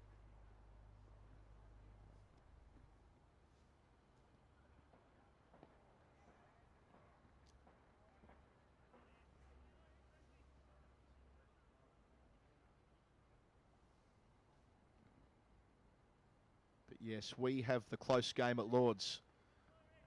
Pass it on. Tell your friends. Middlesex and Hearts live stream here from Lords.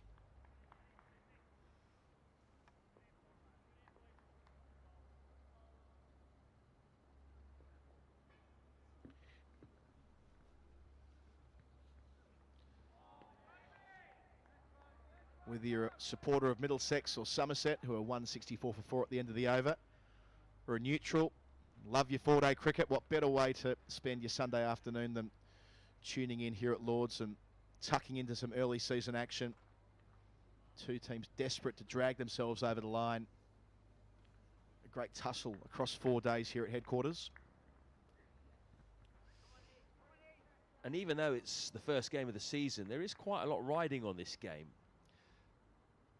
For Somerset, of course, they're starting the season on -8 because they were dot points for a substandard pitch back in 2019, which was carried over to this season. So if they lose this game, they really are up against the 8 ball straight away in the group. Finds the edge. A thickish one, though, out to the man at backward point.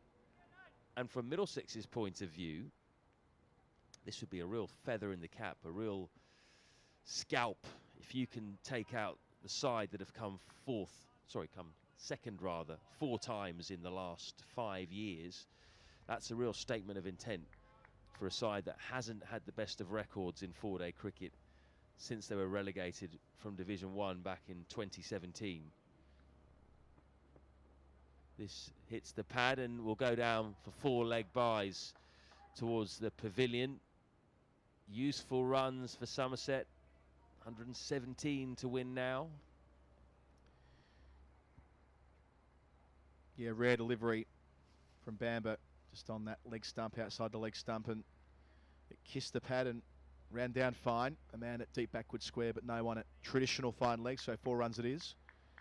And you're spot on about the implications of this match. I mean, Somerset have earned 5 points so far, but that means they are still at -3 overall due to what they lost at the end of 2019.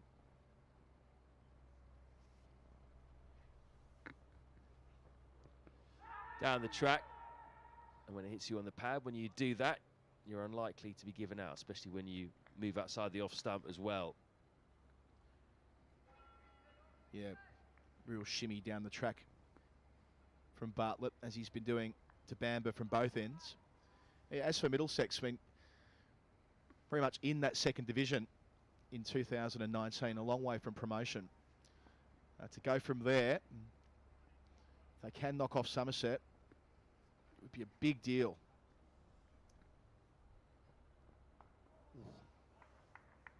And Middlesex also have a tough start to the season as well. They've got Somerset at home, Hampshire away, Surrey home, and then Somerset away again. So those are 4 of their hardest games straight off the bat. If they lose this game, then obviously you worry for those next 3 games. If they win it, you think if they win one of those next 3, so they've won 2 out of the first 4, they're in very good shape. There's an appeal from Bamber and Simpson there, but I think Bartlett's got outside the line again, and that one bounced a little bit, hit him above the knee roll. He's a tall man. Yeah, we're square onto that, and from our vantage point, it looked high for mine. Just above the knee roll, outside the line as well. But building that pressure, exactly what the captain Eskenazi asked of his bowlers this morning. Bamber putting in a good shift here. That's short and wide though. Well timed by Bartlett out to the man sweeping on the offside boundary. Just gets the 1. Over bowled, 49 done, 169 for 4. Davies yet to get off the mark. Bartlett on 30 not out. This first session brought to you by Woodstock Cricket. Woodstock, changing the way people buy cricket equipment. Please do go to the website, woodstockcricket.co.uk. Check it out. I can personally vouch for the kit. Having got my delivery for the start of the season, used them in the nets at Hampstead the other day. Fresh set of pads, gloves and bat. Managed to get a couple out the middle. Only a couple, but that was enough. You'll build into it, Floydie. Well, they've gone 1-2, haven't they? They've won the Good Gear Guide, and their 2 bats are first and second to start this year. Not a bad effort. Bit of carry for Roland Jones there. I think this is really encouraging the way that he's bowled in this game for Middlesex. He's such a key player for them, has been for a few years, and to have him back fit and firing, I think it's going to make a really big difference this year. Yeah, when he's been able to get it in and around that off stump from the pavilion end, he's creating some indecision, that natural angle back to the right-handers, but moving it away as well. Impressive spell, this. And we heard Stuart Law say before the season that he wants Roland Jones to bowl within himself and to ease into the season. So he has an extra gear to move into in terms of pace, but a couple of wickets in the first innings, a couple in the second here. More work to do, but trending in the right direction. And just returning to what this would mean if Middlesex can claim victory here, it'd reinforce all the good points about the new group system, I think. The idea that a team from the second division in 2019 can then be in a really strong position to... Short. Pulled away, and he's going to split the two fielders out on the leg side boundary. That's a really nice shot from George Bartlett. Rolled the wrists and found the boundary. Starting to look good here. Yeah, moving away from Middlesex to Bartlett, because that's a fine bit of cricket to almost take responsibility for the situation here. Having lost Abel a couple of overs ago, Bartlett's been there for a while now. He's faced 78 deliveries. Coming in at number 5, needs to own this chase from here. 112 still to get for Somerset. He's got to insist on being there at the end. Sure, a young man, but be the senior player here. Take responsibility for the work that's left.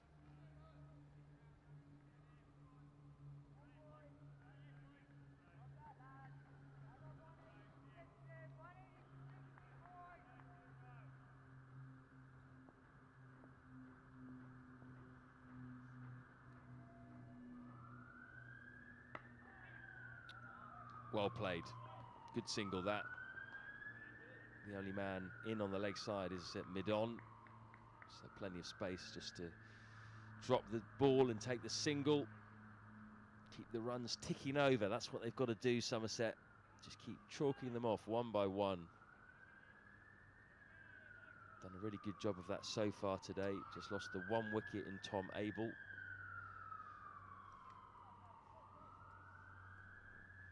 Now we'll see if the rest of the batting lineup can continue his good work.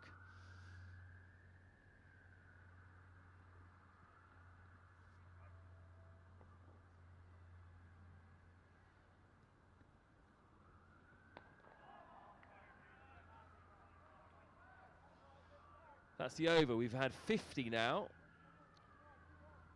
And Somerset are 174 for 4.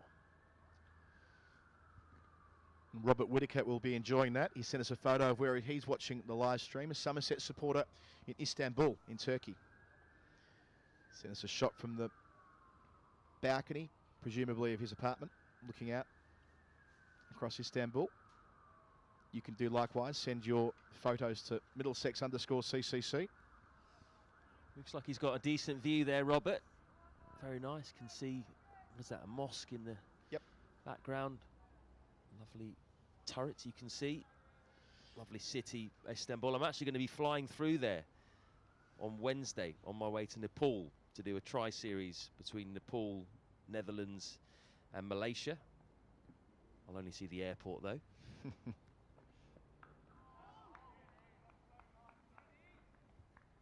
Fantastic. Is that a 20-over competition or a 50-over series? Yeah, it's T20.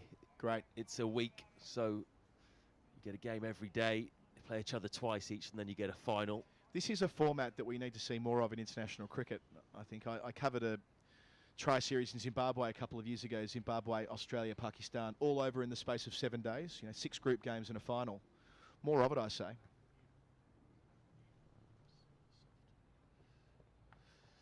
Totally agree. Very watchable, that, isn't it? You get enough games as well to sate you. Yeah, I'm looking forward to it. I haven't been to Nepal before. they've got a real hunger for the game out there. At times they get about 15,000 in to watch them live. Not now, obviously, because of COVID, but when they could. 15,000 for a home game for an associate nation. That is staggering. I think it's the next big area of growth in cricket.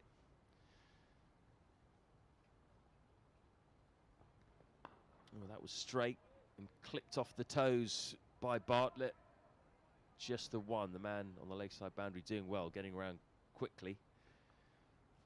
And good news for countries like Nepal during the week. Reports that the ICC are considering expanding the 50 over Men's World Cup back to 14 teams. Of course, it was 10 in 2019, and it'll be 10 in 2023, but looking at the 2027 cycle and beyond. Big group of nations, as you say, growing the game, doing a fantastic job, developing their programs, professional contracts. So that global showcase is ever so important.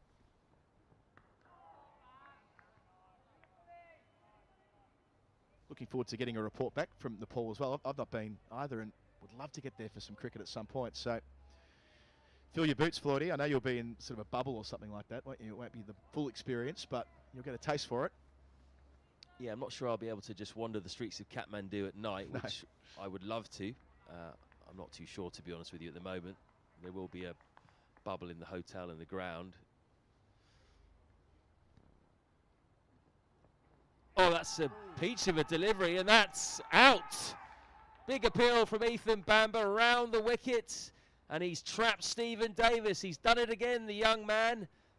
Somerset 5 down. He's some bowler, this kid, Ethan Bamber, going around the wicket to Stephen Davis. All that experience and getting that hoop that we talked about from the nursery end, playing to his strengths. He's done most of his work from the pavilion end, but now a couple of wickets to change the tone of this chase. 175 for 5. We've said it before, we'll say it again. We've got the close one at Lord's, that's for sure. Still 110 needed for Somerset. Middlesex require 5 wickets, but that is a most important one. Davis out for a duck.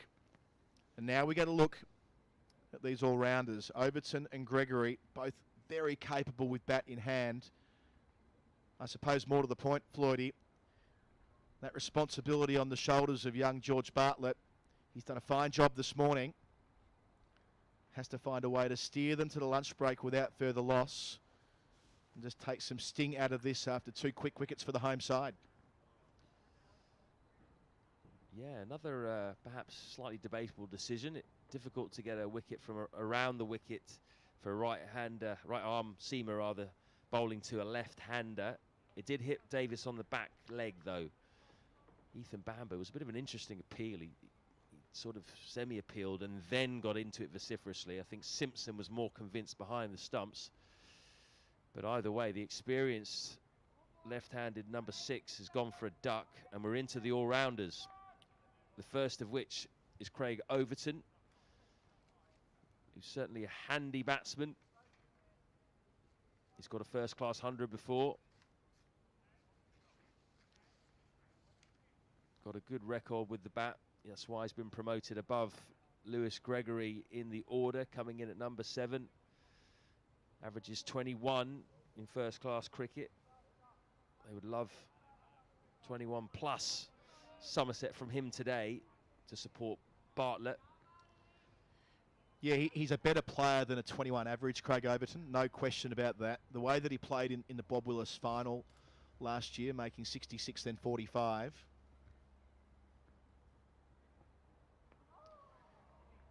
Underscored that point against a very strong Essex attack. End of a successful over. The visitors 175 for 5.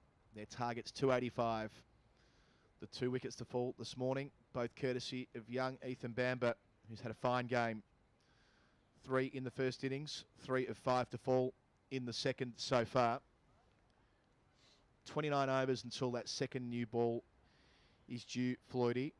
The way they've been able to dry things up a little bit alongside those 2 wickets, it might be the case that they do reach that stage later. Another fascinating element of what will be the decision, or the session rather, that determines this result. Almost certain this game will finish between lunch and tea.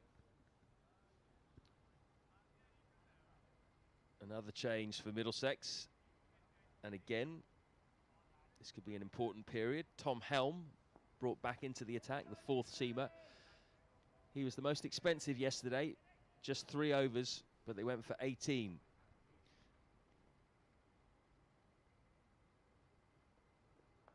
Good start. I like they've given Helm the chance to bowl from the pavilion end for the first time in the match. He's been coming up from the nursery end, which, I mean, in the cool conditions yesterday, not cool, freezing cold conditions yesterday. As you mentioned, Stevie Eskenazi saying he's never batted in colder conditions than that. It must have been very, very difficult for Helm trying to get into his rhythm. And after 3 ropey overs, he was taken out of the attack. But now, sun out, pavilion end, different story. Still the one Middlesex seamer yet to pick up a wicket in the match.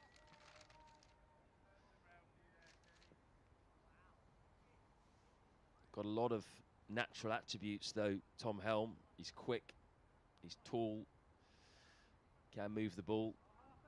Seen him bowl some very impressive spells, both in 4-day and in 1-day cricket. Took 24 wickets at 25 in the championship in 2019. Goes a bit fuller.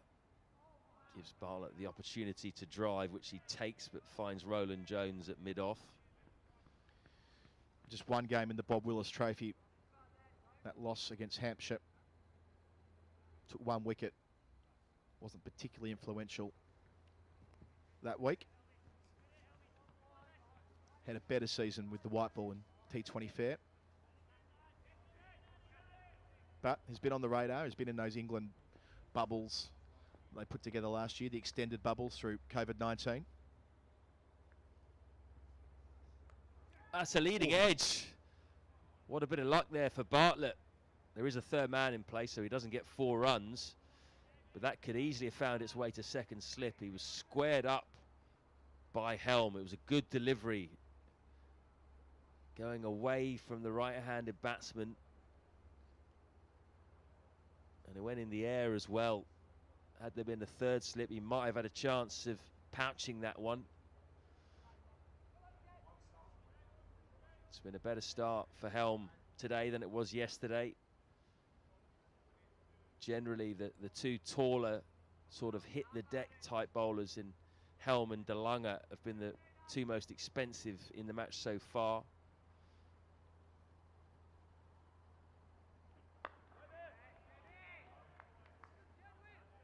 I think it's more of a pitch maybe for the shorter, more nibbly English, traditional English type seamers who pitch the ball up and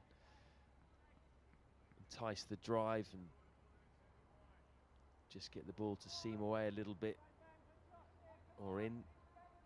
Yeah, that's a good thing to have different surfaces suit different types of players through a long season. You want to see seamers doing well in April, that's for sure. Tell you what, that's bounced a little bit, hasn't it? That's the problems that Helm can cause. Might be a good move, this, getting him to come in from the pavilion end. I agree with you, Adam. It's his point of difference, that extra bounce, Helm, isn't it? Where he can hit the seam and rear up. So 52 overs, gone 176 for 5. Some disappointed Somerset fans with the Davis decision. Watching it back a number of times in that over on the Middlesex Twitter feed, I think what counted against Davis was that it hit him on the inside of the front pad. So it looked as though on first blush that's would have informed the decision, I'm sure.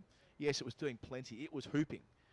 But just based on where it hit him on the pad, that probably didn't do Davis any favours.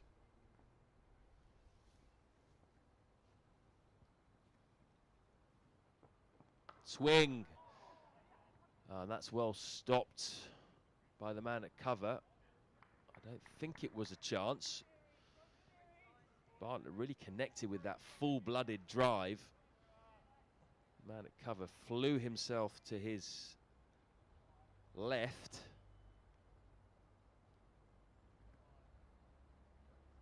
Managed to stop the ball. Couldn't quite see whether it was in the air or not because it was hit very hard.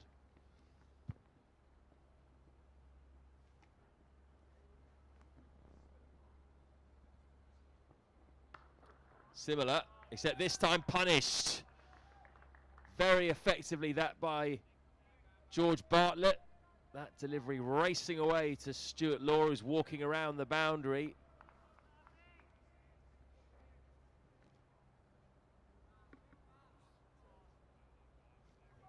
Correction, Craig Overton with the flowing drive, so he's off the mark.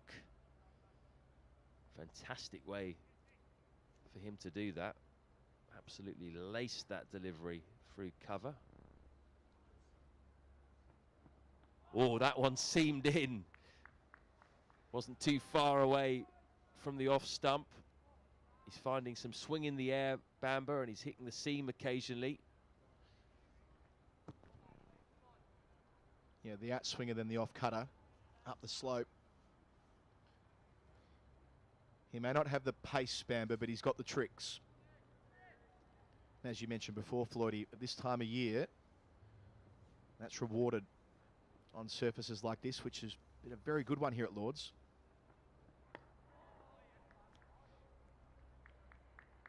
You can't ask for much more than a track that throughout the course of the game's played true, but rewarded bowlers who can hit the seam and do so consistently on a good length.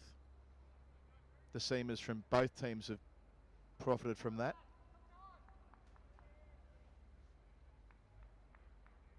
Thinking of the way that Josh Davey bowled yesterday, Bamber on the second day, Gregory with the second new ball on the first. Haven't even mentioned Tim Murtagh, picked up 4 wickets for Middlesex the first time around, so really good effort here from the Lord's ground staff.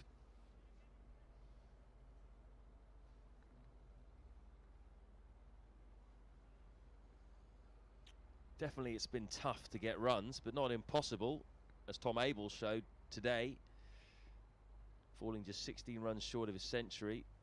And Sam Robson didn't have any issues on day one, almost got a double 100. Oh, what a delivery that is. Well taken by John Simpson. Just bowls the odd unplayable delivery, Ethan Bamber. Such an exciting prospect for Middlesex.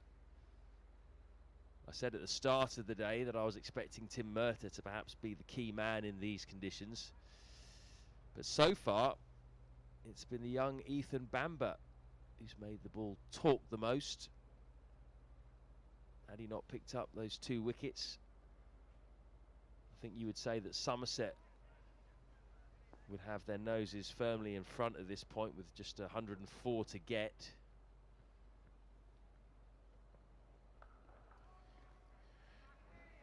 Yeah, it still feels nicely in balance. 104 to get. We know the way that Overton can play once he gets his eye in.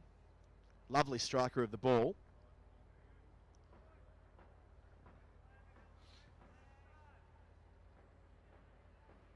Turned 27 yesterday. Of course, played Test and one-day international cricket for England. So won't be daunted by this task. One that Bartlett really has stepped up to over the course of the last couple of hours.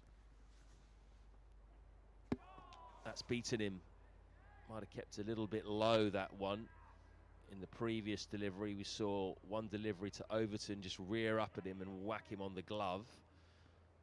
I think that one just kept a tad low. We haven't seen too much of that over the last 4 days, to be honest. It's been a pretty good pitch. Yeah, that did keep low. Bounced before it got to Simpson. I wonder if we've seen any ball keep low quite like that, really. But that's fine. 4th day. Bit of volatility. No concerns there. And again, he goes back and jams his back down to a delivery which doesn't bounce too much. But you're right, Colo. I think it's been a very good cricket pitch, actually. A bit in it for both the bowlers and the batsmen. You Got to work hard for your runs, that's for sure. And when there's a bit of cloud cover and the lights are on, then yeah, it is difficult, as we saw in Middlesex's second innings when Somerset seamers just ran through them. But often with Lords, you say you look up rather than looking down. The cloud cover really does make a difference.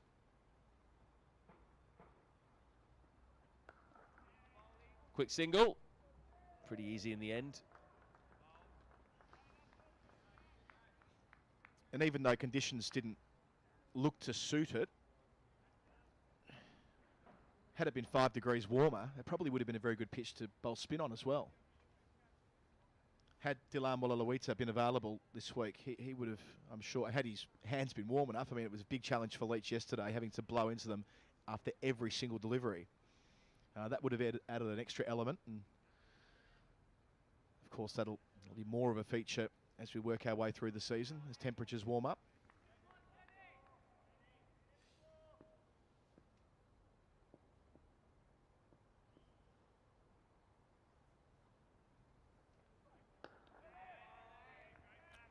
Jack Leach got 1 or 2 to bite and turn, mainly to Rob White actually, dismissed him in the same way in both innings, just prodding forward, bit of turn, called at first slip by Lewis Gregory. You can imagine what it's going to be like when they get to Taunton when White walks out to the middle. The ball will be thrown straight to Leach and they'll let him know all about it in the politest possible way, I'm sure.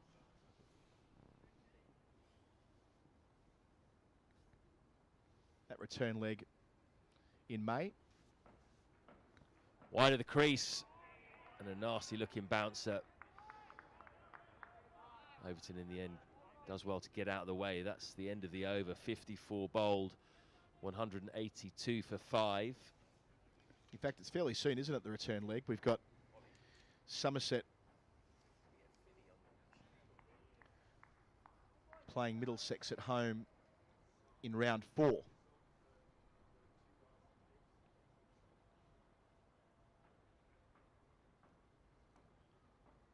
Looking forward to that. The next home game here for Middlesex is against Surrey in 2 weeks' time. Hampshire away next week.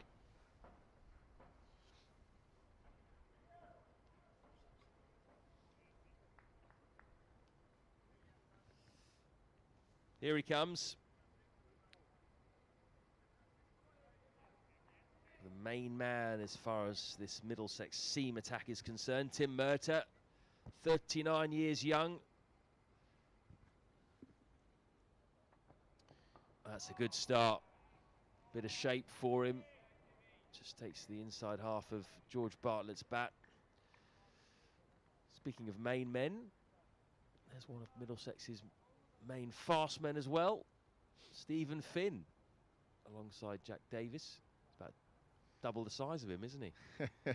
Saw him bowling this morning, Finney, into the net. He's readying himself maybe to go next week.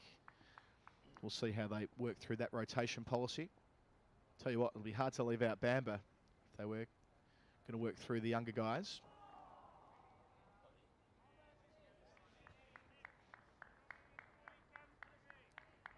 In terms of Somerset's forward program, they have Gloucestershire next week at home. The old rivals, then Leicestershire away at Grace Road in round 3, and then the aforementioned return leg, Somerset Middlesex at the county ground in Taunton over that bank holiday weekend at the end of April, start of May.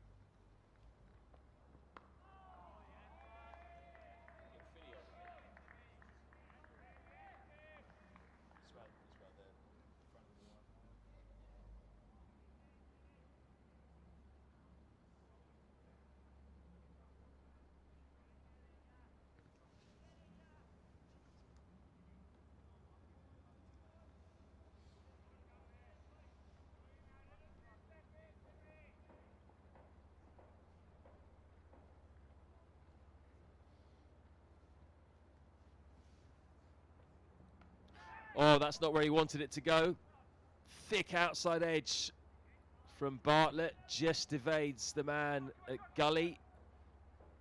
And he's going to pick up 3 runs as a result. So a bit of luck for the young 23-year-old.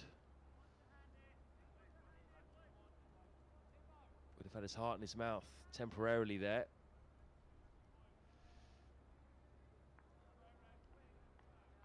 Good to see Steve Finn.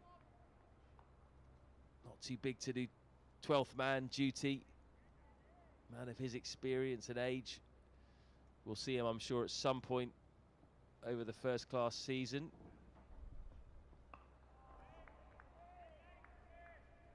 And we'll certainly see him during the T20s. Captained last year in the Bob Willis Trophy. Bowled very well as well, didn't he? Not Bob Willis Trophy, I meant the T20 Blast, didn't I? Yeah.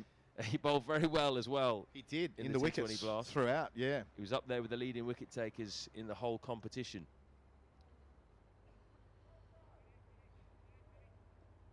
Yeah, did a great job marshalling the troops in a couple of close wins here at Lords that we were covering on the stream, Floydie.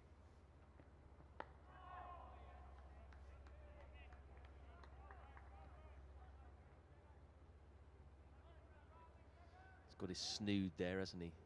Middlesex snood, keeping his neck warm. Maybe we can get some of them out of the merchandise shop before the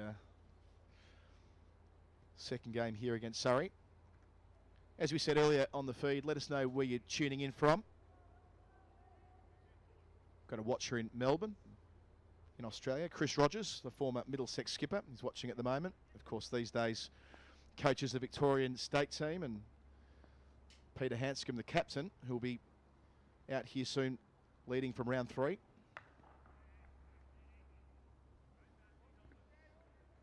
Hanscom's going to be a big addition, isn't he, when he comes over? It's going to really bolster this Middlesex side just to have an international player in and captaining, but also that experience in the batting. Just one extra body in there. Absolutely. I should, of course, note that Rogers captained Somerset too. He finished his long and distinguished career down at Taunton in 2016, taking them to 3rd in the competition that year. Played for Northants as well, didn't he? Played for everywhere. Northants, Leicestershire. 76 first-class hundreds Rogers made. 5 test hundreds, one of them here in the 2015 Ashes.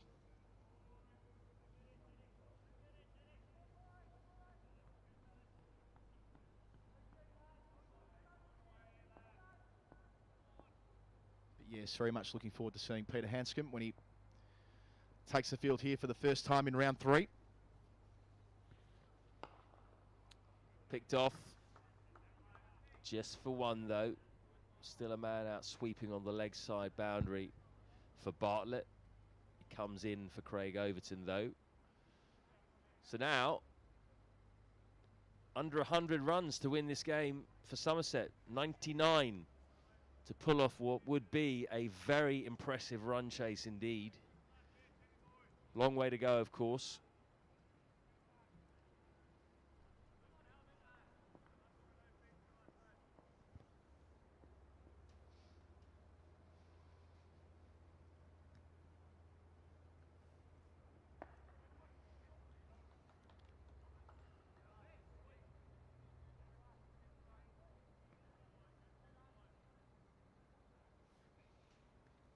Lewis Gregory is in next. Someone with a very similar batting record to Craig Overton. Similar average, about 21. He's got a couple of first-class hundreds. Davey can certainly hold a bat. DeLunger scored 50 in their first innings. Yeah, staggering to think that the biggest partnership in this game remains DeLunger and Leach when they put on 83 for the 10th wicket in Somerset's first innings.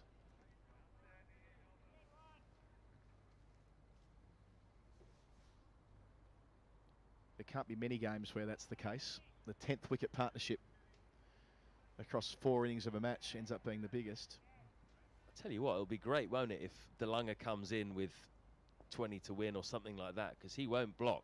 He will come in and just swing. Yeah, he has one gear. Of course, he made a club record 62 ball century at Glamorgan last year.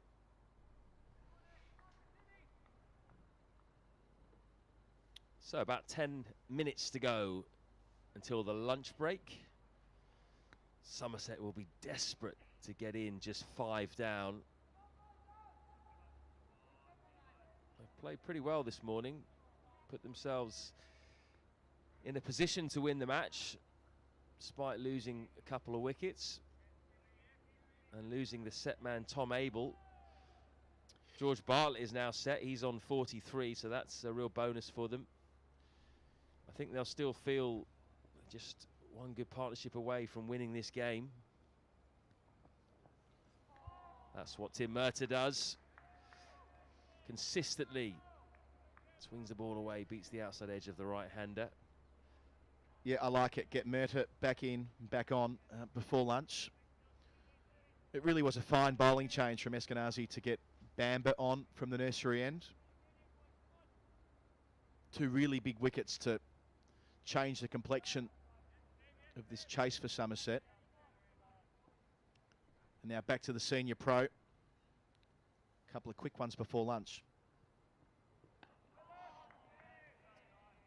Speaking of that 10th wicket stand, Kevin Hand, our colleague from the BBC, who's in the commentary box next door, he was asking Andrew Sampson, the master statistician from the BBC, to dig around about that 83-run stand between Delanga and Leach and what it meant. And by his calculations, it's the 7th time that a team has avoided the follow-on by making the highest partnership of the match at that stage for the 10th wicket in county championship. So it's quite rare for it to play out the way that it did here on Friday.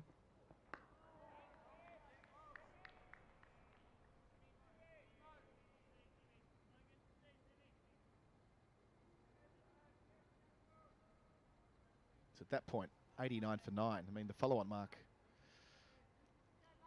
was so far away.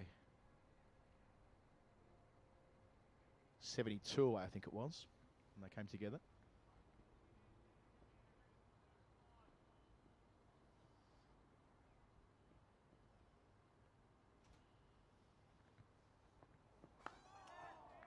Well, again, if Somerset do manage to pull off this excellent run chase, then you'll look at that moment as one of the key moments, the DeLunger and Leach partnership, when they were on the verge of having to follow on. Just 89 for 9 they were when they came together in the first innings. That was a key moment. And then obviously the Middlesex collapse in the second innings, where they lost the last 6 wickets for 16 runs. Those 2 big moments.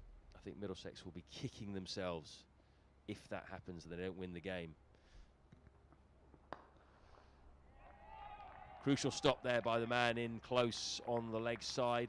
That was going to the boundary. I mean, this game's got some way to run, of course, beautifully positioned as we near lunch on the final day, but if you're framing up the player of the match calculations, it's not that straightforward. I mean, Sam Robson, head and shoulders above as far as the biggest scorer in the match, making 165 on the first day. So he's the obvious man. Did such a fine job and laid the foundation for Middlesex. But beyond that, there's a decent group of players there who've been really influential. Thinking Josh Davey, Lewis Gregory, maybe even George Bartlett, the way he's going here. Yeah, I would say if Somerset win the game, then whoever leads them home, whether it's Bartlett or Overton or Gregory, have got a very good shout for being man of the match, because this is when the pressure's really on right now. Yeah, I mean, it tends to be a batsman's award, doesn't it? So in all probability, irrespective of the result, you know, it would be the sort of thing that might end up in Robson's column. And that's not to, even if they were to lose from here, I mean, it was such an extraordinary solo effort on the first day of the season. But yes, that group who've influenced it, Marchant DeLunger, his half-century, when it came and how it came. Jack Leach, 3 clutch wickets after an unbeaten 28, having contributed to that partnership so well. Ethan Bamba has 6 wickets in the game, 3 in the first innings, 3 in the second. An excellent hit out for a number of players opening week of the season.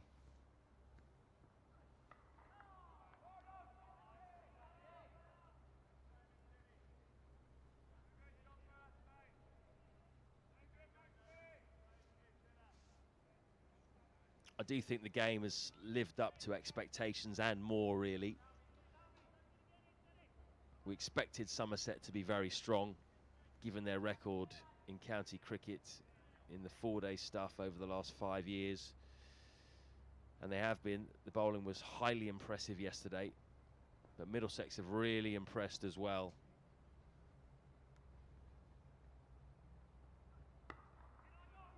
Oh, yes, no, bit of confusion. Bartlett thought about the quick single there. I think it would have been a bad option, though, with Ethan Bamber steaming in from quite close in at mid-on, and the bowler as well converging on the ball. Yeah, Overton was keen, wasn't he? He was coming, but at the last, Bartlett said, go back. They sorted themselves out.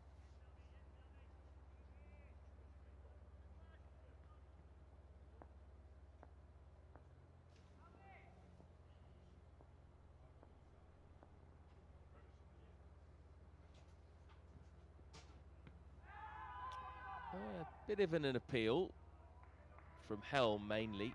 Simpson was more worried about getting the ball and preventing the leg by.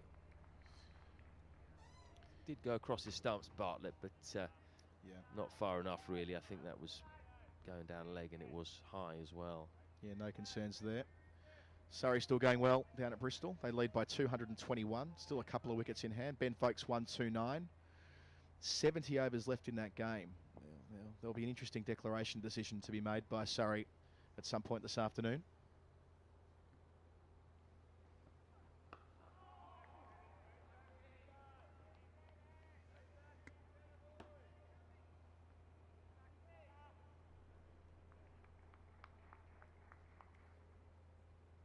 He's definitely been a lot better today, Tom Helm, than he was yesterday. 3 overs for 18 yesterday. He's been a lot tighter today. He's generally been in and around the top of off. Squared up Bartlett a couple of times. Still hasn't got a wicket yet. He'd absolutely love to contribute.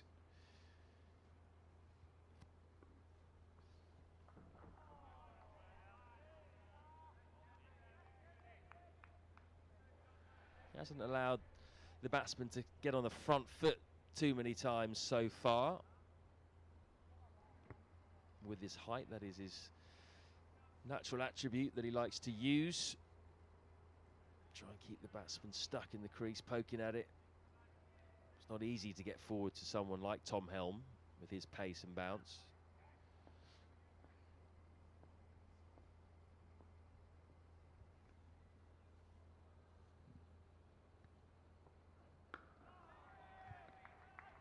Another dot ball, so just bringing this run rate down a little bit, Middlesex. 187 for 5 off 58.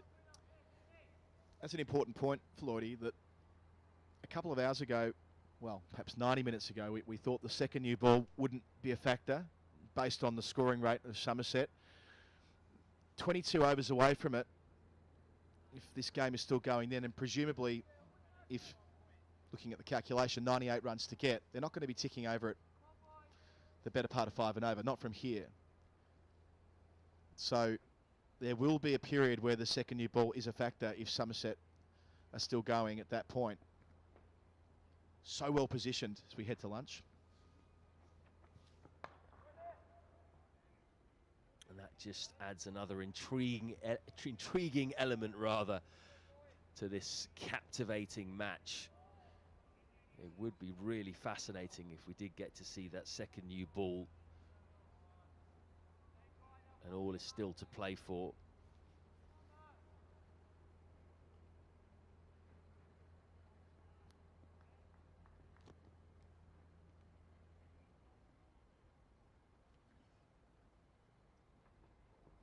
Beats him. In fact, has he edged it? Middlesex are convinced, and so is the umpire. That's another big wicket for the home side. Craig Overton is gone for 5. 187, 6 down now. And he's not happy about it either, Overton. That's a huge moment in this game. Ball was shaping away from the bat. Was there a tickle? It's been given. Tim Murtagh gets himself in the book And that will be lunch as well. Very difficult to tell from the replay that we're looking at, but it was all the evidence the umpire needed. Must have been a little sound. 187 for 6 as they walk from the field, Floydie. What an intriguing, absorbing couple of hours of championship cricket that was. Oh, it was absolutely riveting, wasn't it? You couldn't take your eyes off it. Right from the beginning, I thought Middlesex bowled really well, Adam, for the first hour or so, and it was tough for Somerset. They just stuck in there, the two batsmen who were in, Abel and Bartlett. Picked off runs where they could, just tick things over. But it wasn't easy. The key thing was they didn't lose a wicket. And then eventually it took Ethan Bamber to come on to crack things open for Middlesex. That was key, getting Abel for 84, who batted brilliantly, really, in these conditions. And I was going to say, at 5 down, it was still maybe 50-50 as to who you'd go for. I think maybe that third wicket right at the end with Craig Overton has just tilted it slightly back in Middlesex's favour. Yeah, the patience that Stevie Eskenazi insisted of his bowlers before play when talking to you, Floydie, that's really what we saw. No wicket for 72 minutes after play resumed, and then 3 in that second hour. 1 just on the stroke of lunch, courtesy of Tim Murtagh. 2 really good bowling changes as well from Eskenazi to bring Bamber, to swing him around to the nursery end. It brought an immediate dividend, and a second one as well. So the wickets of Abel and Davis in quick succession. Davis for a duck and Abel for a very well made 84, the captain. And then just on the stroke of lunch, he brings back Murtagh, finds the outside edge of Craig Overton, who falls for 5. And look now, with 98 runs to win, 4 wickets in hand, it does tilt back in favour of Middlesex. But again, a compelling contest here at Lord's. What a joy it's been to follow it. I mean, it maybe tilts back in favour of Middlesex, but it's just so hard to judge at the moment, isn't it? Because one innings puts it back in Somerset's favour. George Bartlett could be the man to go on and play a defining innings for him. He's getting towards his half century now. You've still got Lewis Gregory to come as well, who's a very handy batsman. He's scored 2 first-class hundreds. So there's all to play for. They bat all the way down Somerset. We saw that even with 10 and 11. Marshawn de Lange could come in and upset things with just a quick 20 or 30. Jack Leach was unbeaten in the first innings. He's probably the best number 11 around in county cricket, or one of the best number 11s. So don't go anywhere. I think this is going to be really close. Yeah, absolutely. And Josh Davey made a brisk half century in the final warm-up game. He's coming in at number 10 for Somerset. So beautifully positioned. 3 wickets for Bamber, 2 for Roland Jones, 1 for Murtagh. 98 runs for Somerset to get in what will almost certainly be the final session of this match. We're set up with the grandstand finish on the Middlesex and Heart stream, thanks to Woodstock Cricket, changing the way that people buy cricket equipment. We'll be back in about half an hour. Looking for a new cricket equipment partner for yourself or your club can sometimes be tricky. With so many options to choose from, how do you make the right choice? When you want quality, value and service, there really is only one place to start: Woodstock Cricket.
Welcome back to Lords for what almost certainly will be the final session of this round 1 clash between Middlesex and Somerset. The middle session of the 4th and final day.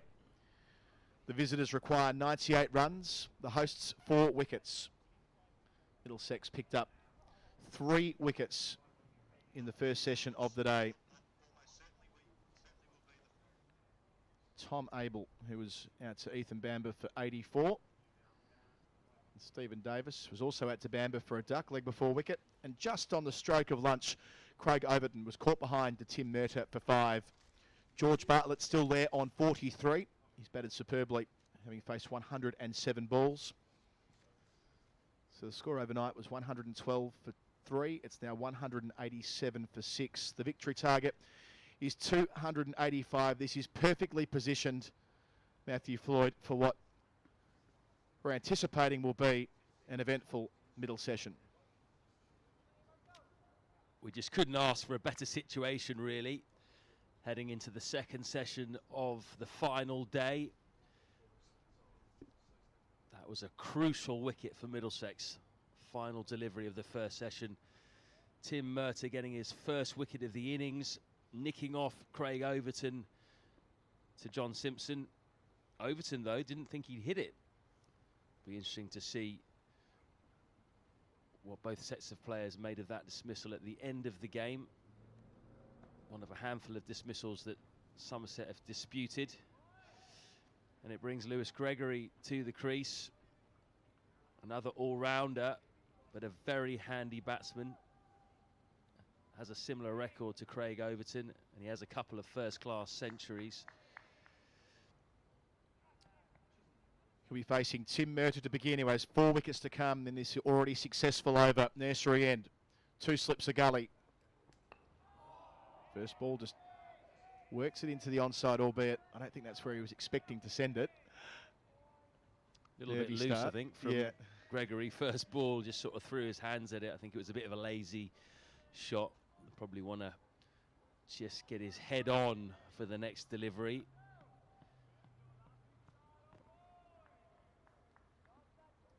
I think Middlesex will feel that the next wicket will be a really significant breakthrough.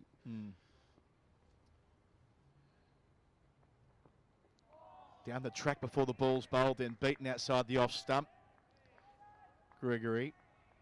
So a nervous start from the Somerset number 8.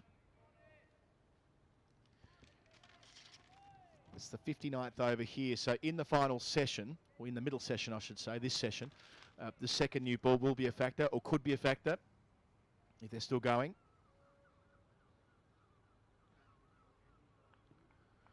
Sun's out at Lords, a chilly but lovely day.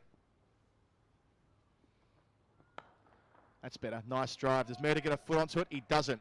Runs down to the rope. 4 runs.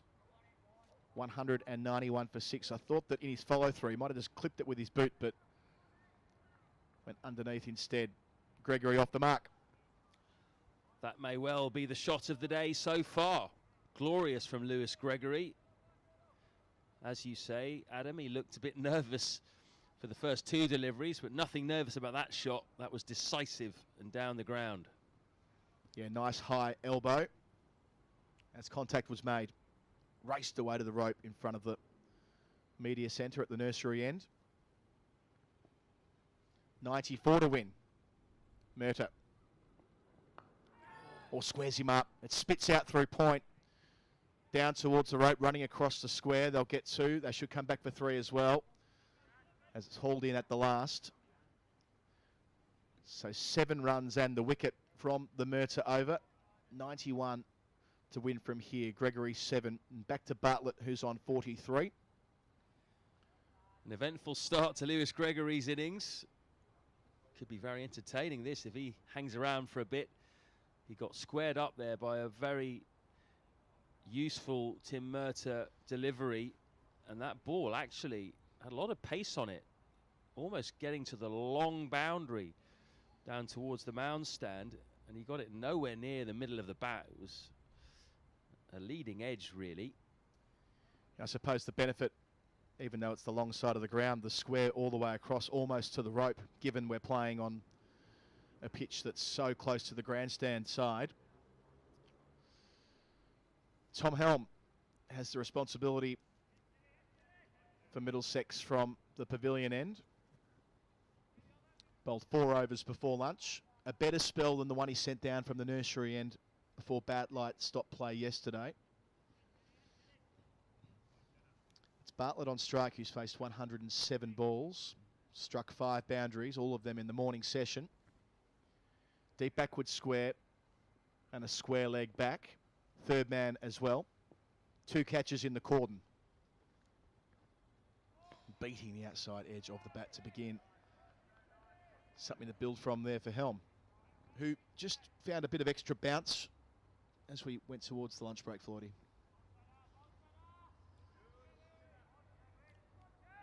Yeah, he definitely looked a lot more comfortable with ball in hand today than yesterday's. 3 overs yesterday went for 18 runs.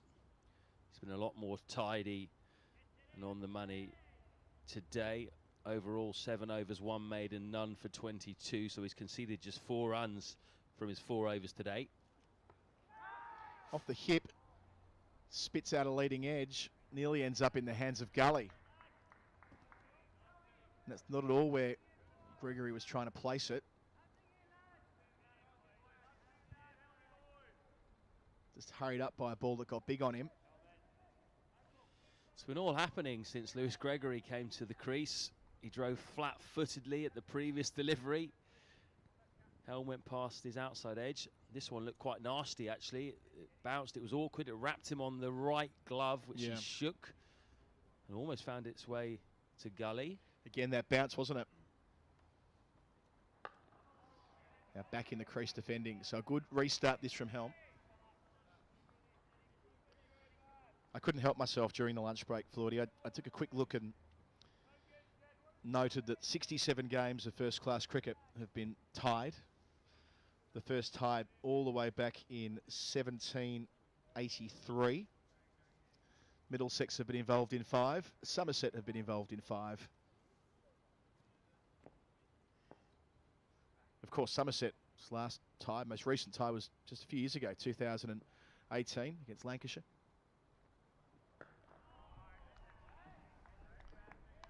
Game where Somerset were chasing 78 in the 4th innings down in Taunton, and all hell broke loose at the death, where they lost a flurry of wickets right at the end. Jack Leach, the last man out,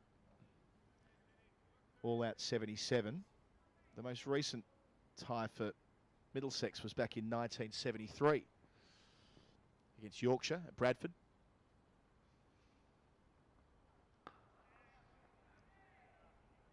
That was a match where in the 4th innings, club president Mike Selvey picked up 6 for 74.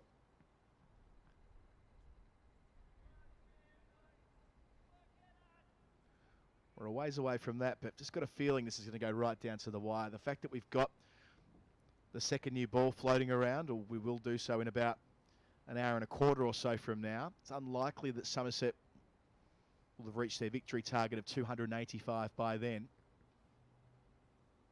Helm completes his over with the ball on the hip. Gregory takes 1 around the corner. He wants a second, but they'll have to be satisfied with the 1.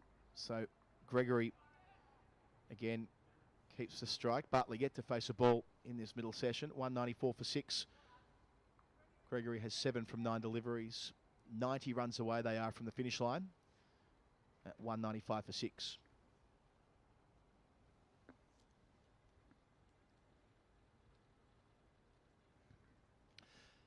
The umpire just having a word with Lewis Gregory there. I think about running down the centre of the pitch, asking him to get off as quickly as he can.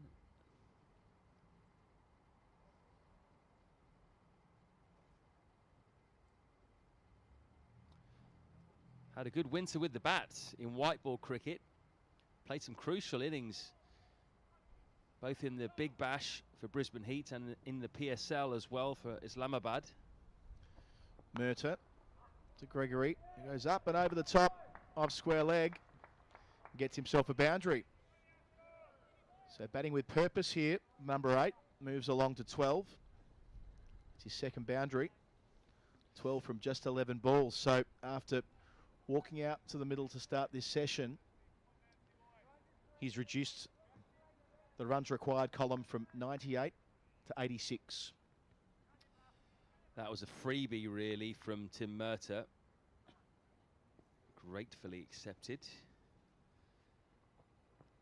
If Lewis Gregory continues at this rate, though, we won't get to that second new ball. He looked a bit frenetic initially, but he's hit a couple of lovely boundaries.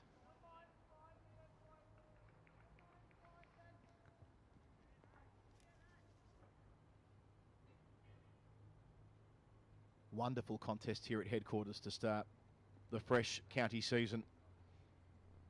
So many twists and turns. Murtagh right on the money to Gregory, defending into the onside. Seeing there, Middlesex bowling coach Alan Coleman alongside head coach Stuart Law. They've been sitting out there in the grandstand for the majority of the game, it feels like. Instead of being behind closed doors in the warmth, they've been happy to brave it out in the open.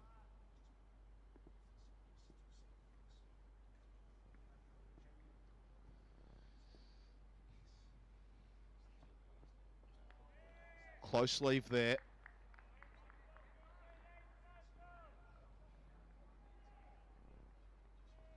Of course, Murtagh down the slope from the nursery end.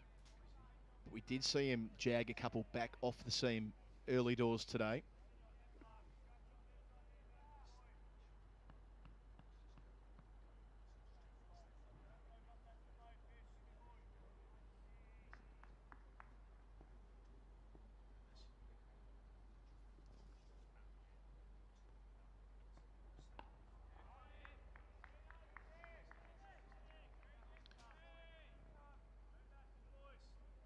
More people watching the stream concurrently than at any time throughout the course of the match today on day 4, reflecting the fact that we have got the close one. If you are new to what we're doing here on the Middlesex Enhanced stream, thanks for joining us. It's all thanks to Woodstock, changing the way people buy cricket equipment. woodstockcricket.co.uk. As Murtagh turns to complete his set. Couple of slips, a gully as well. Defending is Gregory.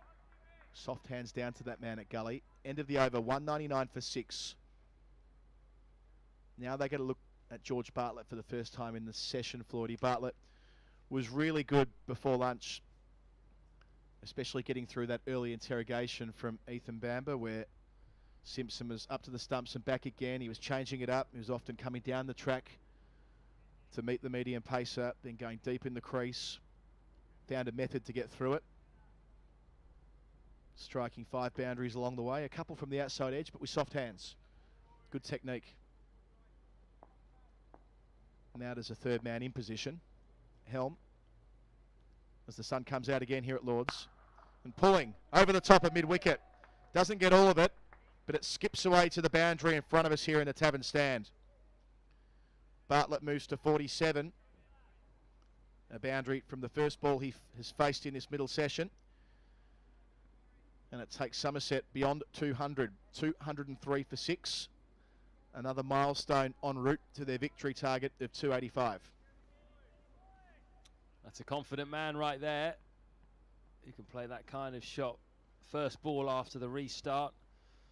He's now just 3 runs away from the second half century of the innings for Somerset.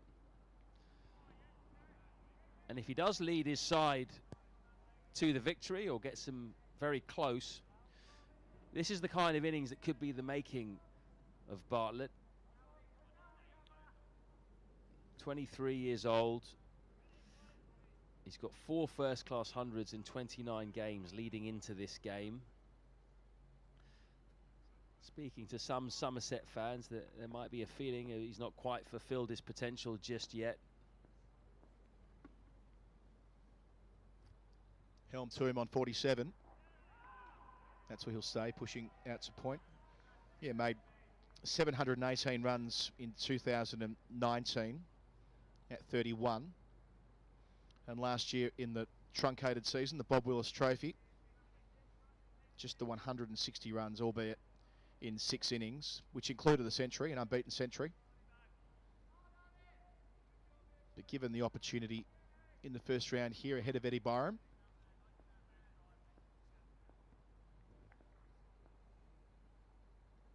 paying back that faith here in the 4th innings of a tight game.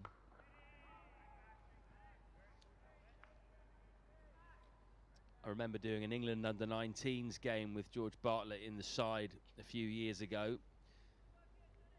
And actually, he's got a significant record for the England under-19s.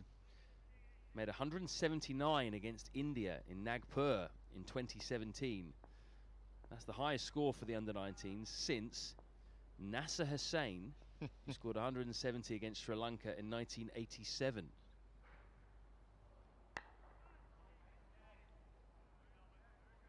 Yeah, that's some time. So 30 years had passed. Nice record to have. It'll always get brought up, won't it? You do something special for the 19s like that. I think he did that as an underage player as well, didn't he? I think he was 17. Or the year below the cap there. So it's for good reason that he's been given these opportunities for Somerset. They know his class. In comes deep square leg. Last ball of the over. Off the back foot, that's 4. Beautiful punch from the balls of his feet, straight into the turf. Racing out towards the short boundary. And in doing so, Bartlett brings up his half century. 7 fours along the way. 112 deliveries for his 51. He's been out there for 206 minutes. And a crucial contribution for Somerset in pursuit of 285. The majority of that work done alongside his captain, Tom Abel. But where the skipper started, the number 5 has picked up. He's put them in a great position here to haul down this target, middle session of day 4. Well, that might have been the best shot he's played so far. It's been a really authoritative start to the session by these two Somerset batsmen. They've made a mini statement here, really, coming out after that Craig Overton wicket falling to the last ball of the previous session, which gave Middlesex a bit of momentum. Well, they've come out to squash that momentum straight away. And those 2 boundaries from Bartlett in the previous over were really authoritative. Now it's just 78. It's getting closer, isn't it? This target. Oh, Murtagh nearly gets one to go underneath. Gregory had to be up to it, and he was. Bat down in the nick of time. Just seen 1 or 2 keep low over the last, 5 overs or so. A couple from Tom Helm from the other end, from the pavilion. And that's maybe the first one we've seen keep low from the nursery end. Will that play on the minds of the Somerset batsmen?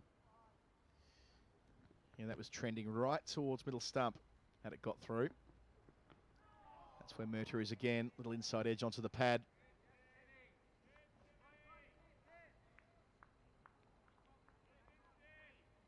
Yeah, authoritative is the word, isn't it? The pull shot, the short arm pull shot through mid-wicket. Over the top and away for 4 from Bartlett to start that over. And bookended it with a second boundary from the balls of his feet. Root-esque, dare I say it. Up nice and high. You know, when the England captain's in top form, that's when he's playing that shot. Now to the short boundary with no deep point. Moved himself to 50. It's Gregory now, though, facing Murtagh with Simpson up to the stumps. Defended well. It's just a great shot to watch, isn't it? A batsman forcing off the back foot with a straight bat. Sign of a good player generally. And a far more difficult shot than it looks, really, isn't it? The degree of difficulty is higher than it may look like when played well. Of course, very easy to miscue and get a feather through to the cordon. Oh, that goes through the cordon. Leading edge, running away for 4. Gregory was looking for mid-wicket, but instead over the top of where about third slip may have been. 211 for 6. Gregory, 3 boundaries to his name in his short stay, 16 from 21 balls. And that number in the bottom right-hand corner of the board here at Lords to win now reads 74. Risky shot that, with the ball swinging away. Got lucky, did Gregory, just looped up over the top off the leading edge.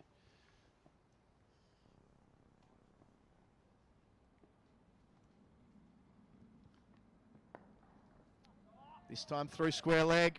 That'll be back-to-back boundaries to complete the Murta over. Gregory moves to 20. 215 for 6. 70 left to win. They've added 28 runs so far in this session in the space of just 20 minutes. 215 for 6. Bartlett 51. Now back on strike. And they're taking to this task with a real positive disposition. That's the list there of Middlesex County Championship wins. Just here at Lords, 2016 the last one, a few in the 90s, 80s and a couple in the 70s. That was the glory years, you'd say, maybe, for Middlesex. A lot of history at this club. They've been off it though since 2016, back in Division 2 since 2017 when they got relegated in 2017, wanting to get back to the top table. And by beating a side like Somerset on the first day of the season, that will be a real statement of intent. But at the moment, they need a bit of magic again, because Somerset are back on the front foot and they've turned to Toby Rowland-Jones to provide that magic. Experienced fast bowler who was hitting the groove actually in the previous session. He picked up 2 wickets yesterday, could have had another one today, beat the outside edge a few times. Can he be the man to swing the momentum back towards Middlesex? He might need to be. Deep point in position for Bartlett. Also a third man, deep backward square and a deep square, so 4 out, 1 slip. Outside the off stump and leaving to begin, but yeah, rewind 20 minutes when this session started, or 22 minutes, you wouldn't have expected 4 out on the rope and just 1 man in the slips. Says a bit about the way that Bartlett and Gregory have taken to this task since lunch.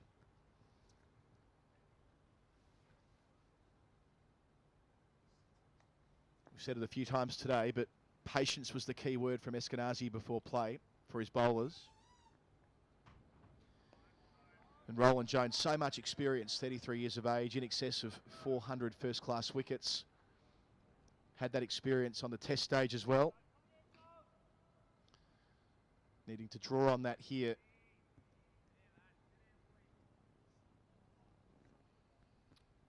Well, he's gone very defensive quite quickly here, Eskenazi, after those flurry of boundaries. Just the 1 slip. And that's bounced a bit from Toby Rowland-Jones. Perhaps more signs of slightly variable bounce here on day 4. Yeah, maybe a tad surprising. You still need to pick up wickets. Wickets the order of the day very much. Can't draw the game.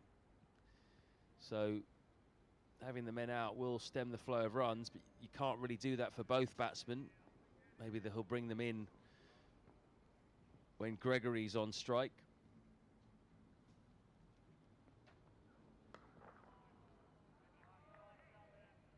Bartlett on the drive there, straight to cover. But comfortable playing away from his body. He's been there for a long time now. 117 deliveries in the middle.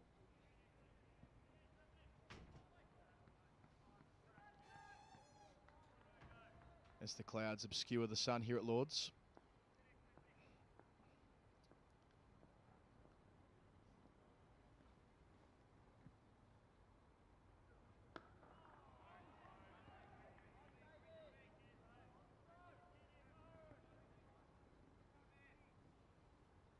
Such a crucial hour ahead of us here. With the way that Somerset have been going at it, they might have just neutralised that second new ball threat, at least in the short term. They've been ticking over really well since the break. The benefit of a deep batting lineup with a couple of all-rounders. Lovely cover drive. He's creamed that Bartlett. Half volley, dispatched. He moves to 55. Somerset 2-1-9 for 6 at the end of the over. 66 to go, Matt Floyd. Creamed is the word. There was a big thud there as the ball banged into the advertising board. That was as hard as we've seen any ball hit so far in the game. Lovely, lovely cover drive with real force. And you can see some slightly worried faces in the field now for Middlesex. If these two carry on like this, it won't be long before heads will drop further and Somerset will feel like they've broken the back of the most difficult part of this chase. Wicket changes everything, though. That'll be the message, I'm sure, as Murtagh starts his fresh over. Of course, there'll be another spell in Ethan Bamber, who's been the man most likely through this match for Middlesex. No spinner to really call upon. Robson and Gubbins, the part-timers, but very unlikely they'll be asked to do a job with so few runs left on the board. Maybe Martin Anderson to shake things up a little bit. Has that extra yard or so.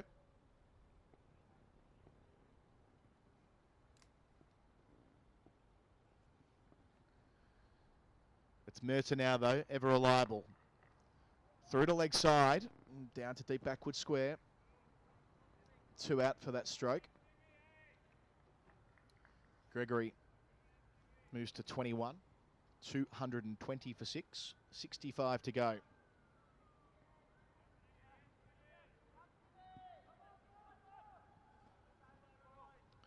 Still plenty of chat out there by the Middlesex fielders. As you say, Floydie, all important that the heads don't drop. Very different field when Bartlett's on strike. Just one catcher in the slips. He shuffles forward and finds a gap. Out to cover point. There's a sweeper out there. Really good batting from the young man who moves to 56 in the process. 221 for 6. Just the way that he's been able to create a dynamic where when he's on strike, there's 3 or 4 out on the rope. They're protecting the boundaries and instead really trying to attack Lewis Gregory, who himself has hit 3-4 so far. I think it's the manner of those boundaries that George Bartlett hit that has worried Eskenazi. Just looks really in good nick now. Everything hitting the middle of the bat. That hit the middle Gregory of the bat down too. the ground. What a shot that was. His second 4 down the ground off Murtagh. That an on drive to go with his off drive a couple of overs ago. He races on to 25 from just as many deliveries. 225 for 6. The score, 60 to win.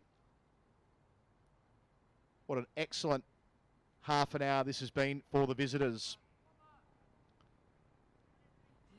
They've knocked off 38 of the runs they needed in the space of 28 minutes. It's the arrival of Lewis Gregory that has changed everything pretty much in this game. I think that his positivity has just rubbed off on George Bartlett as well, who looks in fine form. He's been positive as well since the break. And all of a sudden, Middlesex now on the back foot. Need a wicket to break this. Man comes out from slip. So 2 slips in at the moment, goes on the catch. Silly mid-on. Obviously seen something with that previous shot. Oh, inside edge. out to deep backward square leg, which will mean that Gregory retains the strike. 26 from 26 he is. 226 for 6 Somerset. Bartlett 56, 59 to go. 15 overs until the new ball, which means that we're right on 4 and over from here for it not to matter anyway. Middlesex have some work to do. They need to dry up the scoring. They need to build the pressure and then create the opportunities.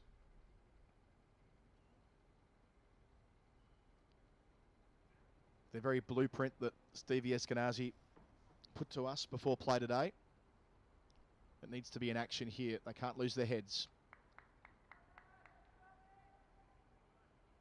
It's going to be Roland Jones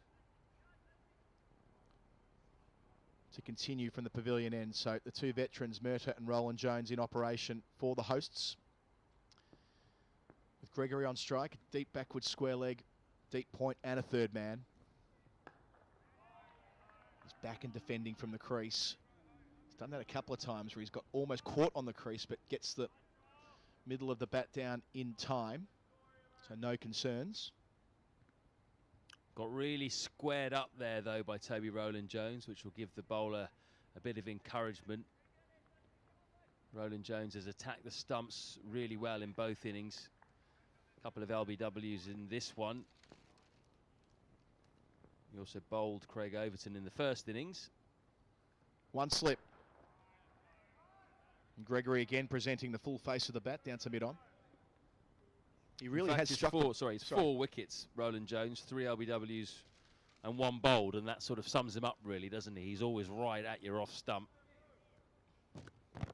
And bowled nicely before lunch as well. His first couple of overs and what he was able to do the very tail end yesterday before bad light stopped play. Single into the gap. They'll come back for a second. 2 more for Gregory, who has struck the ball so nicely since walking out to the middle. 28 from 30 deliveries. 57 to win from here. What a dangerous partnership this has been. They've already added 41. Better than a run a minute. Comfortably so.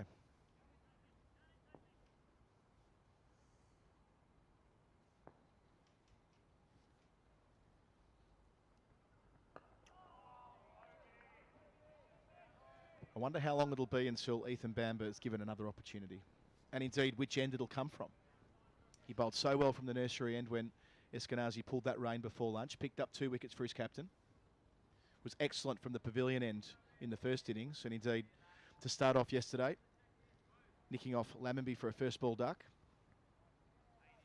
Well, we saw him warming up, actually, just before the previous ball. I suspect he might be getting ready to replace Tim Murtagh at the nursery end. Lovely. Lewis Gregory. 1 bounce, 2 bounce, 3 bounce over the rope in front of us in the tavern stand. He moves to 32. A most influential innings. 232 for 6 now the score. 53 to win. He really is motoring along his 6th boundary. That is some pickup. Straight over mid-wicket. Classy. Such a good all-rounder, Lewis Gregory. Is he now putting himself in pole position? If he can stay here and see the side home to be the man of the match. Picked up 5 for, of course, in the first innings. This is a match-winning innings at the moment. If he continues. Again, looking to go down the ground, but can't beat mid-on. The end of the Roland Jones over. So it stays at 232 for 6. 53 to win. It was 98 to win when they returned from lunch. And Gregory was the new man. But you wouldn't know it the way he's gone about it. 32 from 33 balls. And Bartlett, he's raised his half century along the way. 56 from 120 balls. Both men well and truly set. The pressure on the shoulders of Stevie Eskenazi and his quartet of fast bowlers. How will he rotate them? How will he deploy them? fascinating conclusion here at Lord's. And it is going to be Ethan Bamber to pick up the attack from the nursery end. Has 3 for 51 from his 17 overs so far in the second innings. Of course, 3 in the first innings as well. Lammonby, Abel and Davis, his 3 wickets in this innings. Has to find a way to get through George Bartlett, the other young gun out there at the moment. A deep point third man, deep backward square, deep square leg, just 1 slip, so 4 out. And we know, Matt Floyd, based on what we've seen through the course of this match, that's exactly where Bamber will be. Right on the off stump, trying to shape it away from the right-hander, or roll his fingers down the seam and bring it back with his off-cutter. An exceptional young bowler.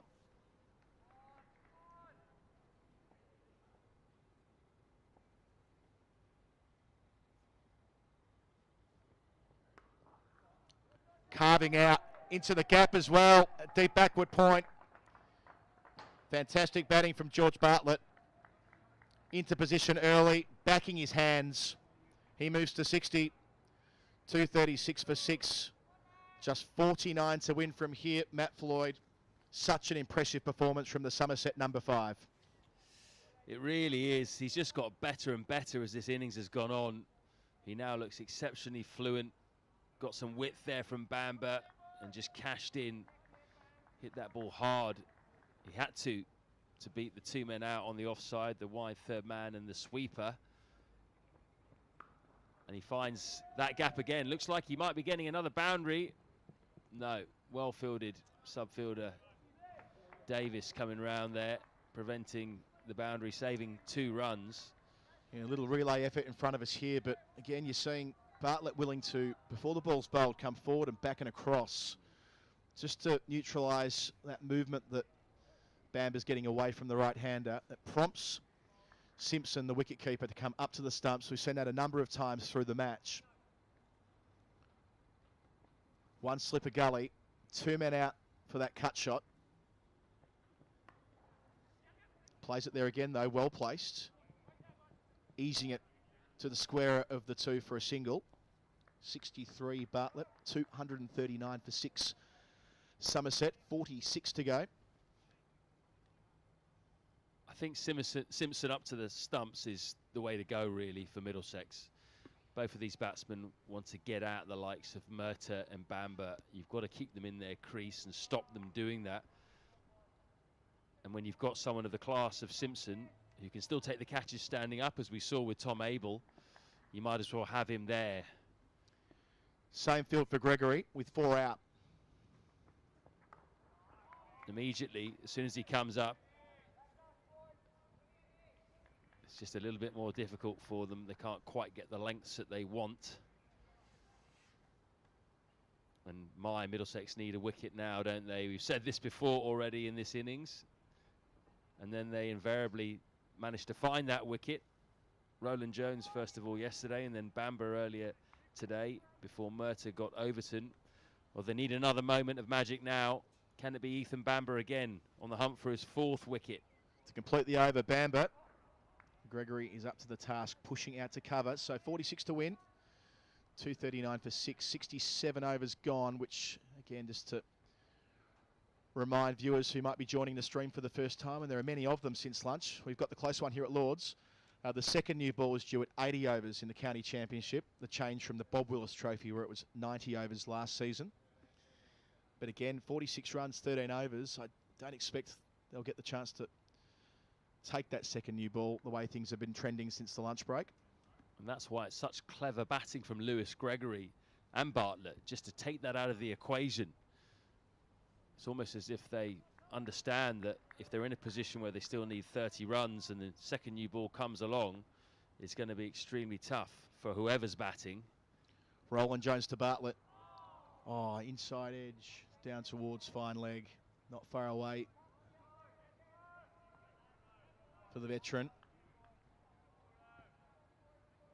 Moves Bartlett onto 64. I think it's impossible to understate so far just how good a run chase this will be if Somerset get over the line. very difficult conditions. This will be the second highest score of the game after Middlesex's first innings, 313.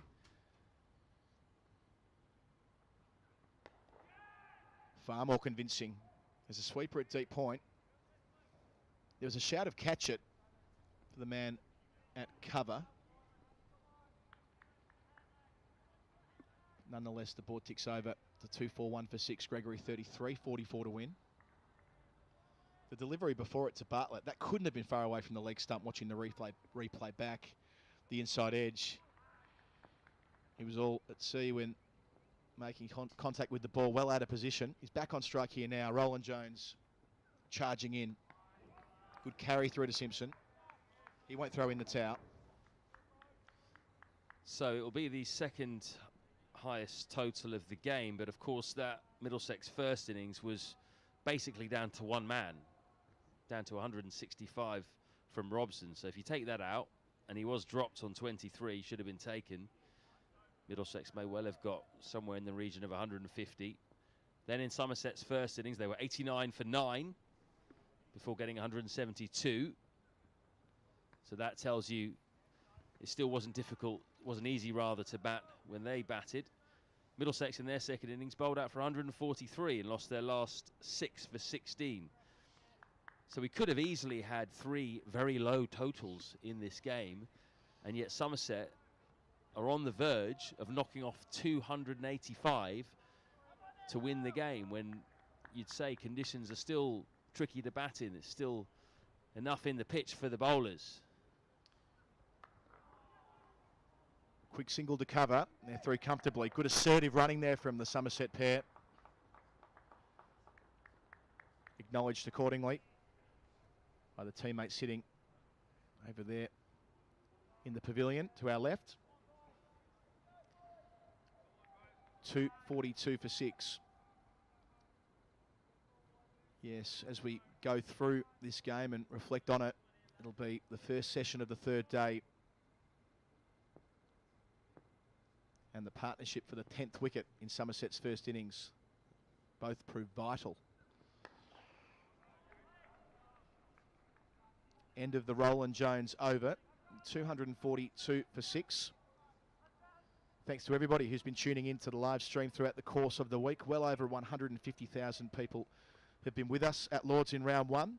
It's all thanks to Woodstock Cricket, always putting the needs of the consumer first. Visit Woodstock Cricket for a bat consultation and a buying process like no other. woodstockcricket.co.uk.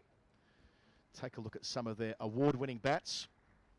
Great to have them with us on the Middlesex Enhanced stream throughout the course of season 2021.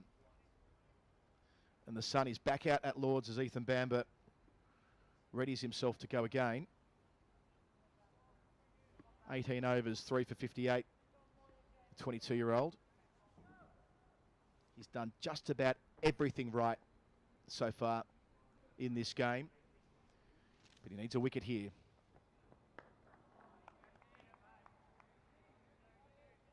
Fantastic to see 2 young men going at it here. Bamber and Bartlett, both part of that performance pathway, members of England under-19 squads in the past.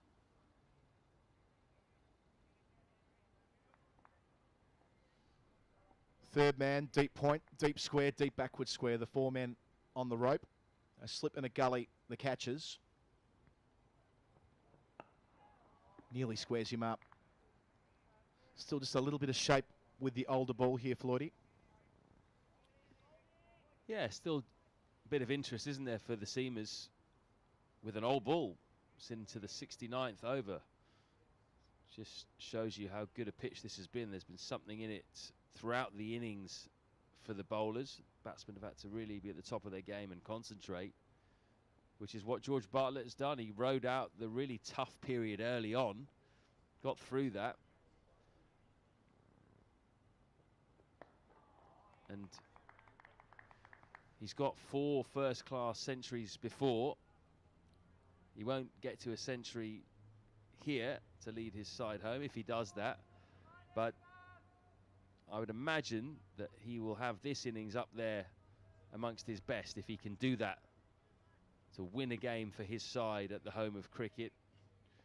Alan Coleman, the Middlesex bowling coach, looking a bit glum. Would have thought his side in a good position at tea, or lunch rather, after taking that Overton wicket.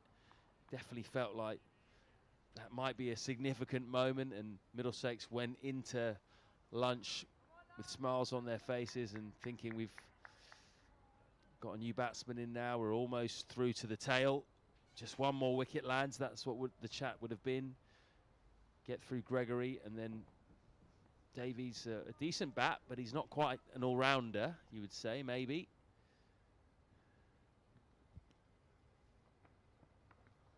Off the back foot carving, and fine enough to get it down to the rope for another boundary. Bartlett to 69. Off the outside portion of the blade, but it doesn't matter at this stage. 39 to win, 246 for 6. That would have gone straight to second slip had there been one. Straight into his midriff. But the way that Bartlett's played and the way that Gregory's played, Eskenazi's felt the need to put some boundary riders out, taking away that second slip. Again, could be a significant moment. Yeah, that second slip came out fairly early, didn't it, in this middle session? So the end of 69 overs, that's the number of runs that Bartlett has made. Gregory 33, 246 for 6, 39 to win. Yes, Bartlett's made 4 first-class hundreds, but if he goes on to pull this off and be there at the end, it'll be the most important innings of his professional career so far, especially considering how far behind in this game Somerset were. 89 for 9 they were in the first innings, having conceded 313 to Middlesex the first time around, and then 228 in arrears when they started the third day with 8 wickets to take. But they took all 8 in the space of a couple of hours, conceding just a further 56 runs to give themselves this chaseable 285 target. Wonderful push and pull throughout the 4 days. This match here reaching its climax almost certainly in the next 45 minutes or so.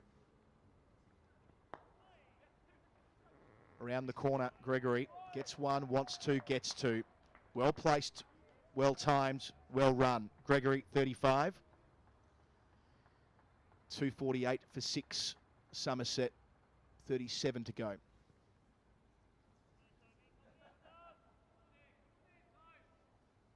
Jason Kerr and Andy Hurry, the head coach and director of cricket at Somerset, will also be very pleased with this run chase, because on a number of occasions over the last few years, the bowlers have bailed out the batsmen, really. That's a good delivery from Roland Jones. Goes past the outside edge again. That's happened a few times for him against the right-handers from this pavilion end. But yeah, you'd say the bowling has just been so impressive for Somerset for a number of years now, that on a few occasions they've not scored that many runs in a game but still gone on to win. And it's the bowlers who've got them there. The batsmen haven't done it quite as many times as the bowlers, so this will please the coach and director of cricket. 2 in a row go past the outside edge of Gregory. That really took off as well, up the slope. Simpson taking it above his head, fingers up. So still some encouragement for the big quick Roland Jones.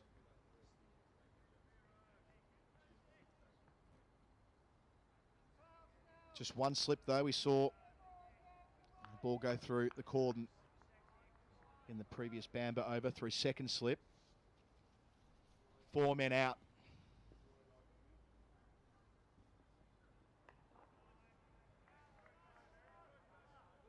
On the back foot there to Gully. But again, with soft hands, Gregory. He's batted so well. 35 from 41 balls. Just changed the flow of this game. As you say, when we came back from lunch, Middlesex had dragged themselves back into it. Not to say they were out of it after the first hour, but 70 minutes without a wicket on the final day, with Abel and Butler going really well. They needed wickets right then and got 3 of them in the space of 50 minutes. driving out through point. There's a man sweeping, so they only get one to the short boundary. Good work from Nick Gubbins there. Good diving stop, putting his body on the line. Not many runs to play with anymore, Middlesex, so they need as much of that sort of thing as possible. More importantly, they need a wicket. 249 for 6, so 36 away from the target of 285, Somerset. Last ball of the Roland Jones set coming up at Bartlett on 69.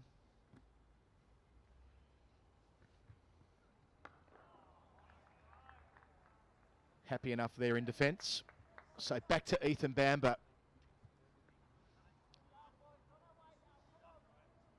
So the 50 minutes before lunch brought 3 wickets for Middlesex.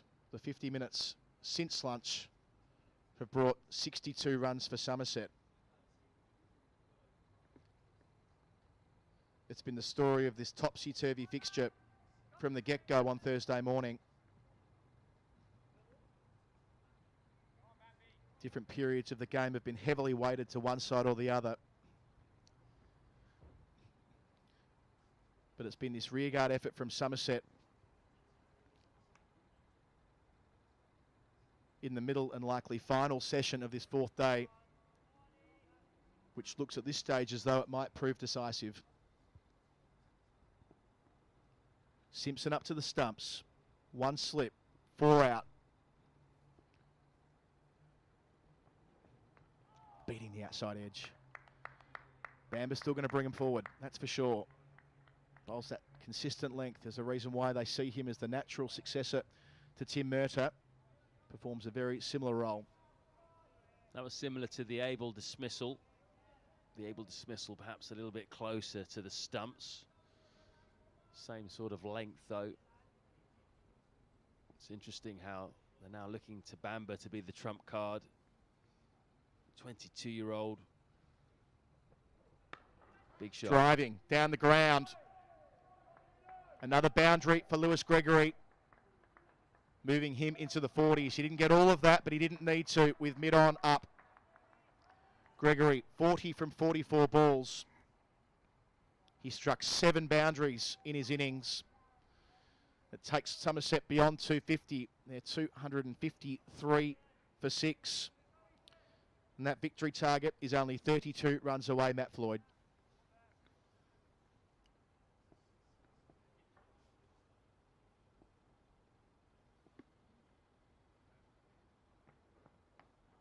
It's been exactly what the doctor ordered as far as Somerset are concerned. Some real positivity this session.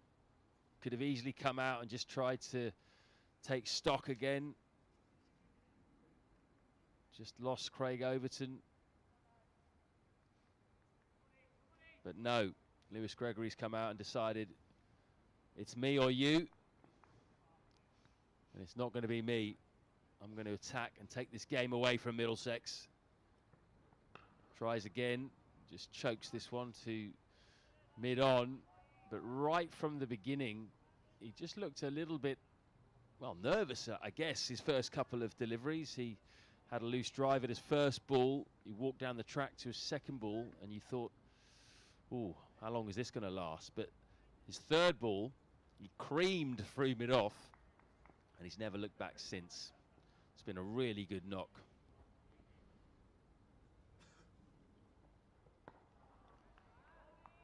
But he won't want to leave anything to the rest coming after him. Josh Davey, Marchand de Lange and Jack Leach.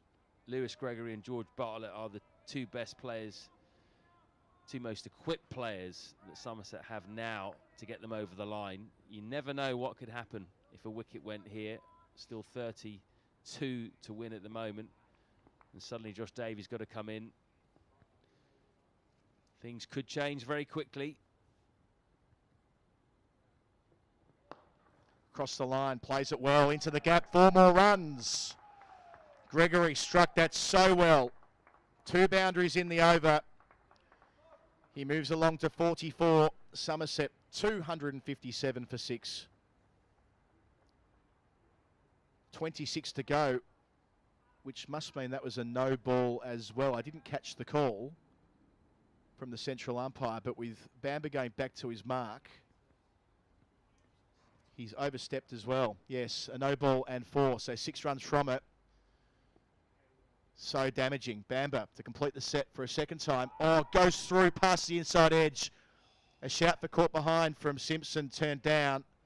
An eventful conclusion to the over. But plenty of runs along the way. 26 to win, 259 for 6. Bartlett 69. Gregory 44 from 48 balls. Matt Floyd, we saw Gregory on the first evening with the second new ball take 3 wickets in a hurry, including that of Sam Robson on 165. He was the reason they were able to drag that back from what looked like Middlesex were laying a foundation for a very big first innings tally at one stage there, with Robson ticking along beautifully. So he's done it on day 1, and he's doing it again here on afternoon 4, with the game here to be won in this middle session.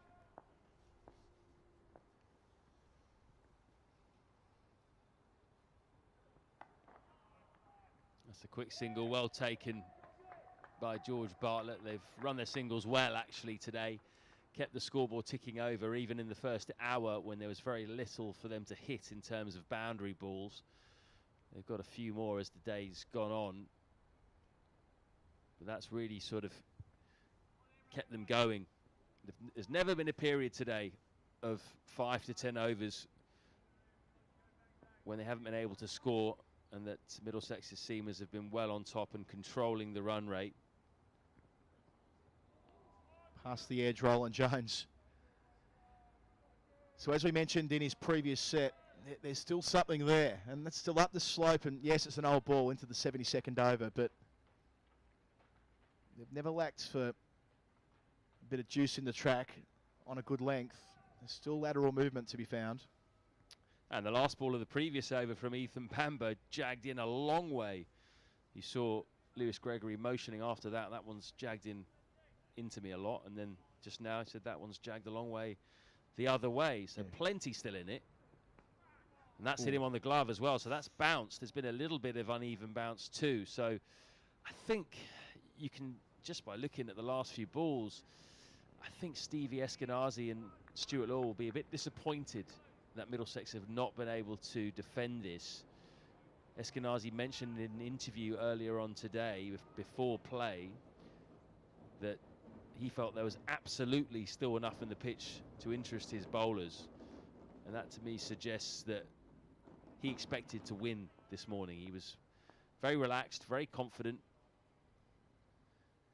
Roland Jones to the crease, and again that extra bounce squares up Bartlett on 70. So we've seen a snorter go past the outside edge, one jump at the glove of Gregory, and now another hitting the splice of Bartlett's blade. So Roland Jones still in the scrap, 24 to win for Somerset. Couple to come in this over.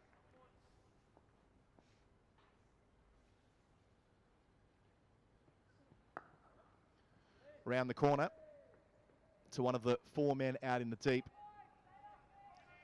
71 Bartlett.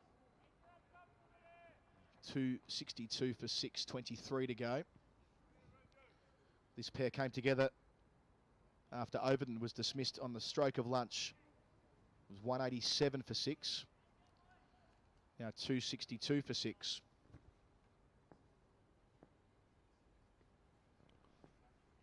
All in the space of 13 overs as well. Fantastic cricket. Could be 2 out there. No, they're happy with 1. So Gregory will retain the strike. He's 46, 263 for 6, 22 runs left for Somerset.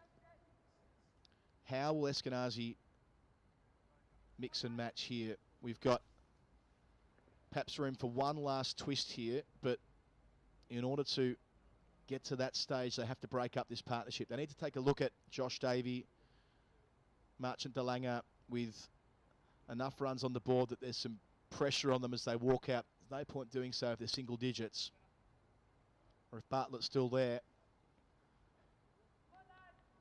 If it is to be, it has to be now.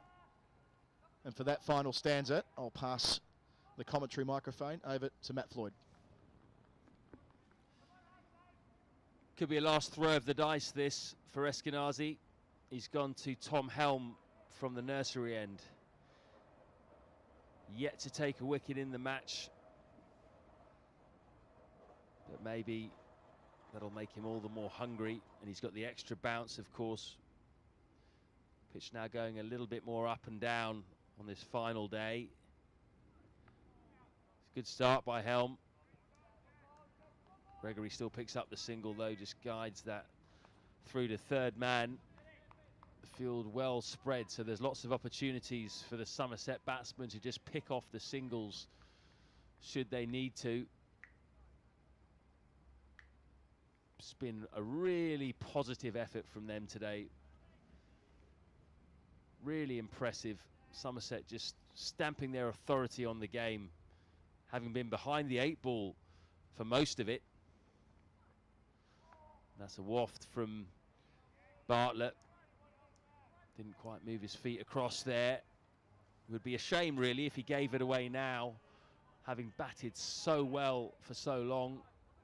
71 not out of 138 balls. From his point of view and from Somerset's point of view, it would be great if he could see them home, just for his own confidence, belief that he can play this kind of innings more regularly for them.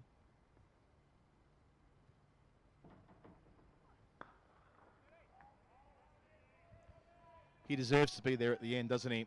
He's done all the hard work earlier on. Indeed, in that brief session last night, it was dark and gloomy, all the lights on. They just lost a couple of wickets, but he was able to stick it out with Tom Abel, return this morning, and take full advantage. He's faced 140 deliveries for his 71.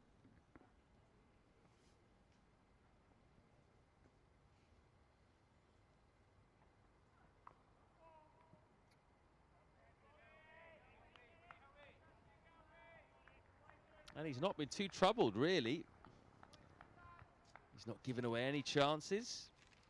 Sure, the ball's gone past his outside edge a few times, but that's what happens at this time of year with these kinds of bowlers. It's happened to every Somerset batsman pretty much who's been out there, and to every Middlesex batsman.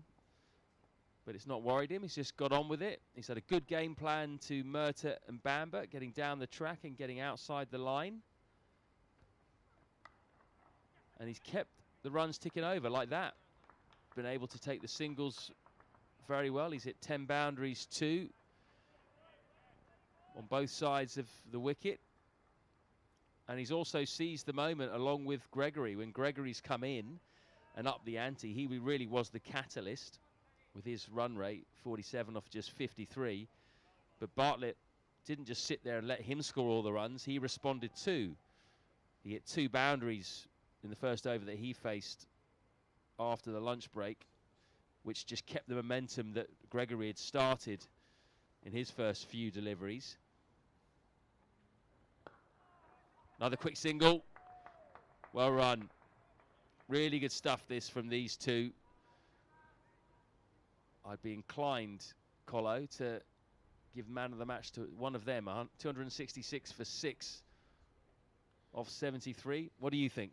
Yeah, 19 to win. They've taken it from 98 to 19 in the space of, well, 64 minutes since the resumption after lunch. Just fantastic batting.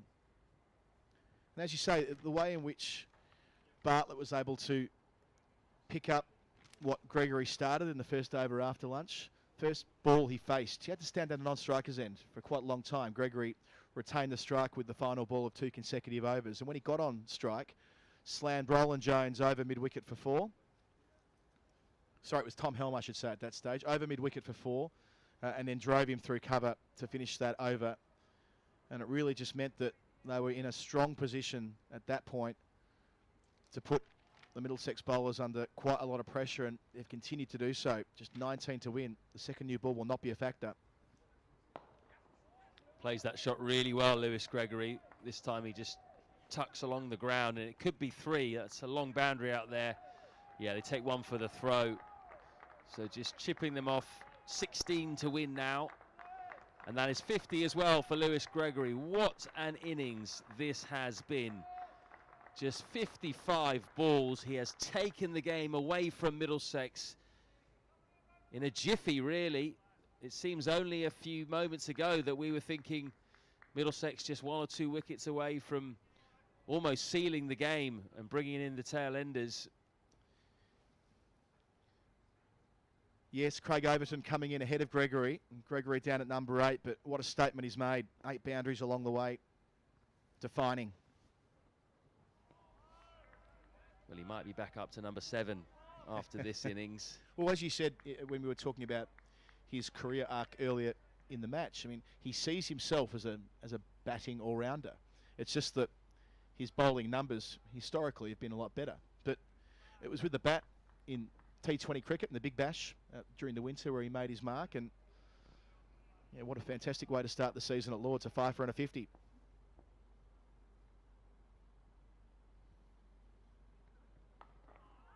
And he's a batsman, he's quite easy on the eye as well. He's obviously a natural timer of the ball. Sometimes doesn't always move his feet very much, but I think he's quite attractive to watch. He picks up off his legs extremely nicely. He can loft over mid-wicket, likes to play that shot. He hits the ball pretty hard. He drives well. There was that lovely straight drive to get him off the mark. It's definitely a lot of potential there. More to come, I think, with the bat from Gregory. Yeah, we're seeing short-form cricket fused into long-form cricket there, aren't we? Some of those pick-up shots over mid-wicket, you wouldn't have seen them often in long-form cricket until the last 10 or 15 years, but more and more we're seeing players be able to transfer their skills from one format to the other, and Gregory's done that really well here so far today.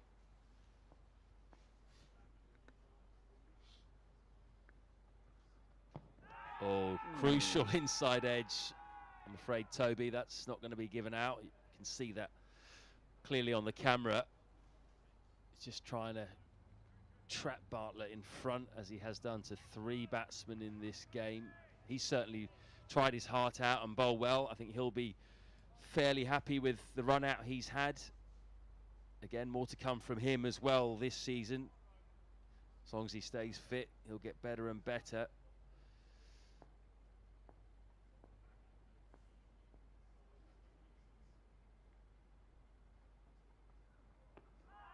That's going to be another single, at least, just the one. So that goes to the end of the over. 74 gone. It's now just 15 to win this game. I think you've got to give the man of the match to Gregory if these two continue and see it home for Somerset. He picked up 5 for in the first innings rather.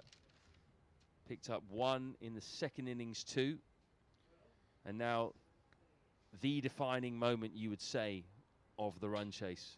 It's been a great innings by Bartlett, but he's not got a 5-fer, so I would give it to Gregory. Yeah, he's made a late run for it, hasn't he? Final session of the game. It was really on that first evening where he made his initial mark. 3 wickets with the second new ball, getting rid of Sam Robson as he was charging towards a double century. Definitely a reasonable argument there, Floydie. I note that more people are watching this stream now than have at any point during the course of the 4 days, which is just fantastic. Thanks to everyone for joining us on the Middlesex Enhanced stream and joining us from other games perhaps as they finish around the country.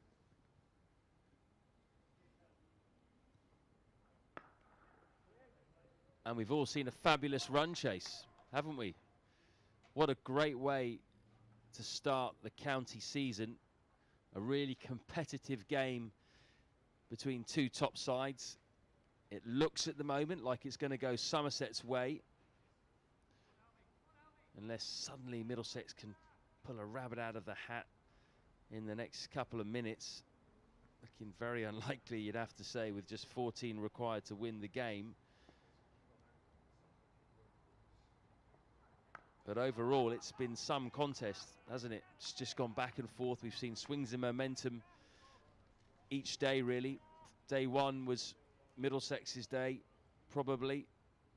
But in truth, that was down to Sam Robson. And then Somerset first innings swung wildly in Middlesex's favour and then went back towards Somerset, and then you say yesterday Somerset on top, but Middlesex had their moments too.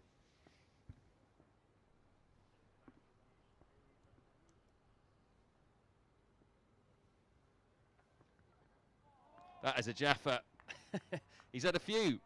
Gregory just tucks his bat under his arm. Gives a bit of applause to Tom Helm. Seen the ground staff on screen. They've done a tremendous job. Wonderful pitch here at Lords to start the season. The preconditions for a game to oscillate wildly, making sure there's plenty in it for both sides at any given moment. Ball and bat well balanced throughout.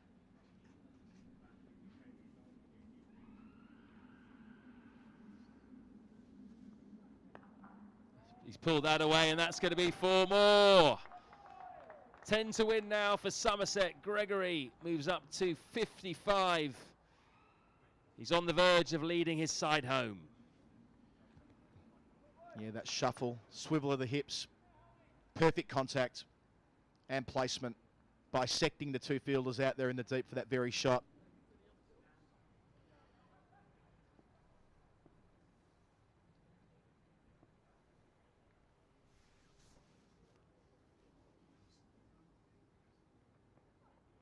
Oh, goes for the big drive. Helm pitching it up there, swinging it away on this occasion. You look back at key moments in the game. There's been a few, I suppose. But that partnership between DeLange and Leach for the 10th wicket in Somerset's first innings, worth 83. That was a huge moment, wasn't it? DeLange getting 51, Leach not out on 28. And then, of course, skittling out Middlesex in their second innings yesterday, where the last 6 wickets fell for just 16 runs. 2 huge moments, those. Yeah, absolutely. 8 for 56 yesterday, 6 for 16, the worst of the collapse. When DeLange and Leach came together, it was 89 for 9, and Somerset were 224 runs behind on the first innings. Way behind the follow-on mark. But the biggest partnership of the game, until this one, that is. And it gave them the springboard. It gave them the chance, and they've taken it with both hands over the weekend.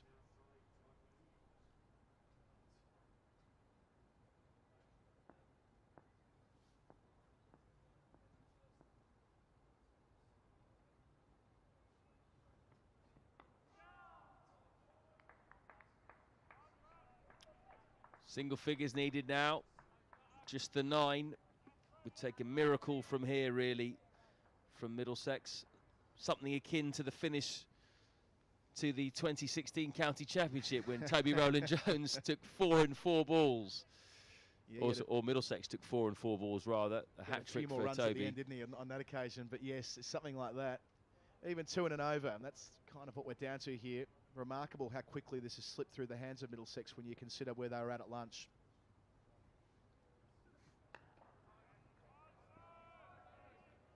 As we come towards the end of this stream, one way or the other, thanks again to Woodstock Cricket. Fantastic supporters of what we're doing here on the Middlesex Enhanced stream. Wouldn't be possible without them. Woodstock changing the way that people buy cricket equipment. Take a look at woodstockcricket.co.uk. See some of their award-winning bats. Get yourself a bat consultation, a buying process like no other. woodstockcricket.co.uk. Thanks to them for making this possible.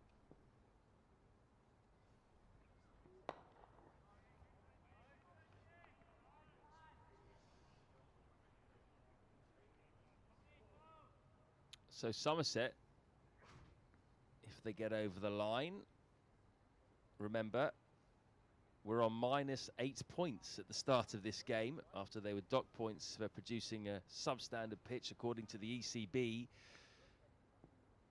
back in 2019, and that deduction carried over to this season. So all the more reason that they needed to win this first game, get on the board and not be playing catch-up. Well, yeah, it goes to that point about how far behind the game they were. Middlesex make 3-1-3, 89 for 9, 224 behind, as I mentioned before. If they fall away there and they're following on and this game ends in 2.5 days or something like that, the way it was trending, already 8 points in the red before they start. I mean, it's a long way back to get themselves in the top 2 of this group after just one game. But instead, they've shown the fight and the backbone that we'd expect from Somerset. There's a reason why they've been right at the pointy end of this competition over the last decade, specifically the last 5 years. That lower order scrap, and again returning yesterday, so far behind the game, 228 runs in arrears, 8 wickets to take. And they went out and took them. Josh Davey, Jack Leach, Craig Overton, Lewis Gregory, they were all part of it and gave themselves this chaseable target. Seen a lot of singles pinched to that area today. So the end of the over, 276 for 6. So yeah, whilst it will be easy to point to Middlesex not sticking the landing today, and fair enough, that'll be scrutiny that comes in the hours and days that follow. The performance of Somerset to be so far behind in the game, to pull this off on the final afternoon, I mean, top class. They have not thrown it in at any stage. Marchant Delunga, Jack Leach, all the bowlers to skittle Middlesex for 143 the second time around. The captain Abel, Bartlett, and now Gregory. Wonderful effort.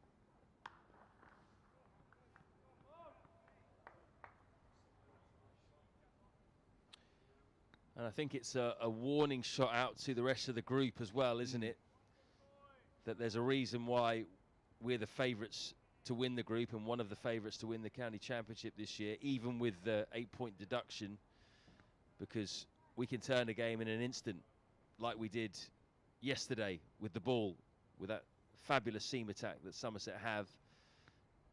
Turned it around, meant they were chasing 285, not 350. Yeah, and they'll go back to Taunton during the week and ready themselves for their derby against Gloucestershire on Thursday. A homecoming performance on the back of a mighty win at Lords. Wind in the sails. Who would doubt that Somerset will be right there at the pointy end of the competition again in 2021 after this? Real stirring performance.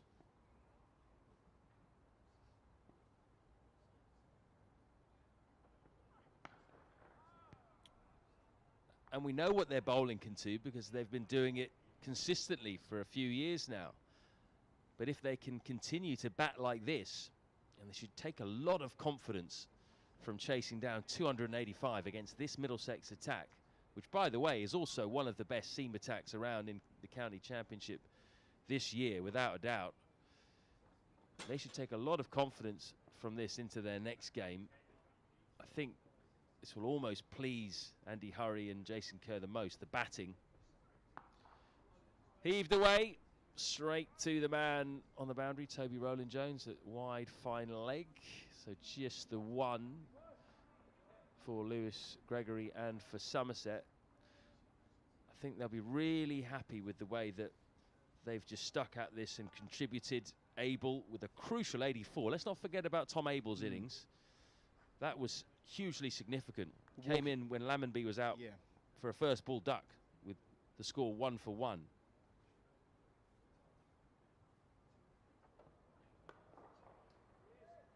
Yeah, not only coming in at 1 for none, or none for 1 I should say, but the huge misfire they had the top order in the first innings. All that baggage from what happened on Friday. Walking out at that point, all the lights on at Lords, cloud cover, dreadful conditions to be batting in. Didn't look like it. Played with fluency from the get-go. He set the tone for this chase. It was a captain's knock. Deserved 100. Took a lovely piece of bowling to get rid of him this morning from Ethan Bamber.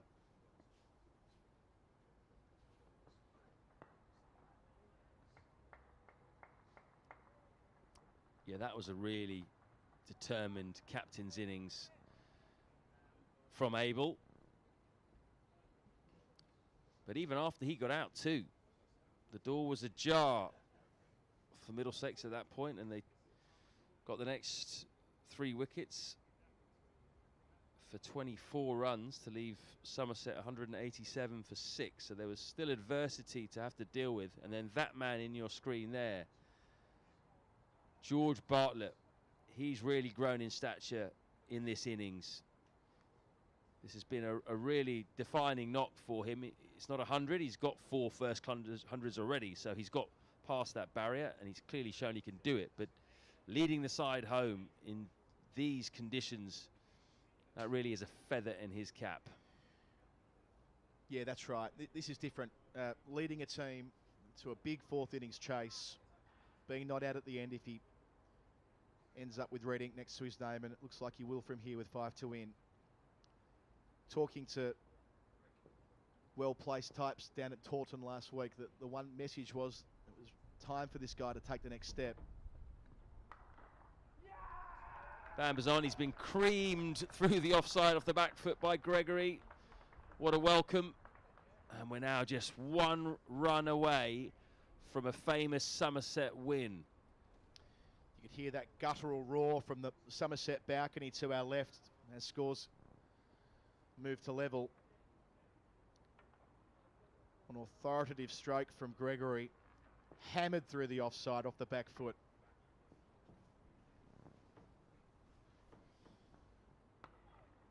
That will do it. Hats off to Lewis Gregory. He punches the air. What an innings that was. 62 not out with his side up against it. And don't forget about George Bartlett, the young 23-year-old, finishes unbeaten on 76. Somerset have pulled off an absolute heist here. A really good run chase that of 285. And they did it with 4 wickets to spare as well.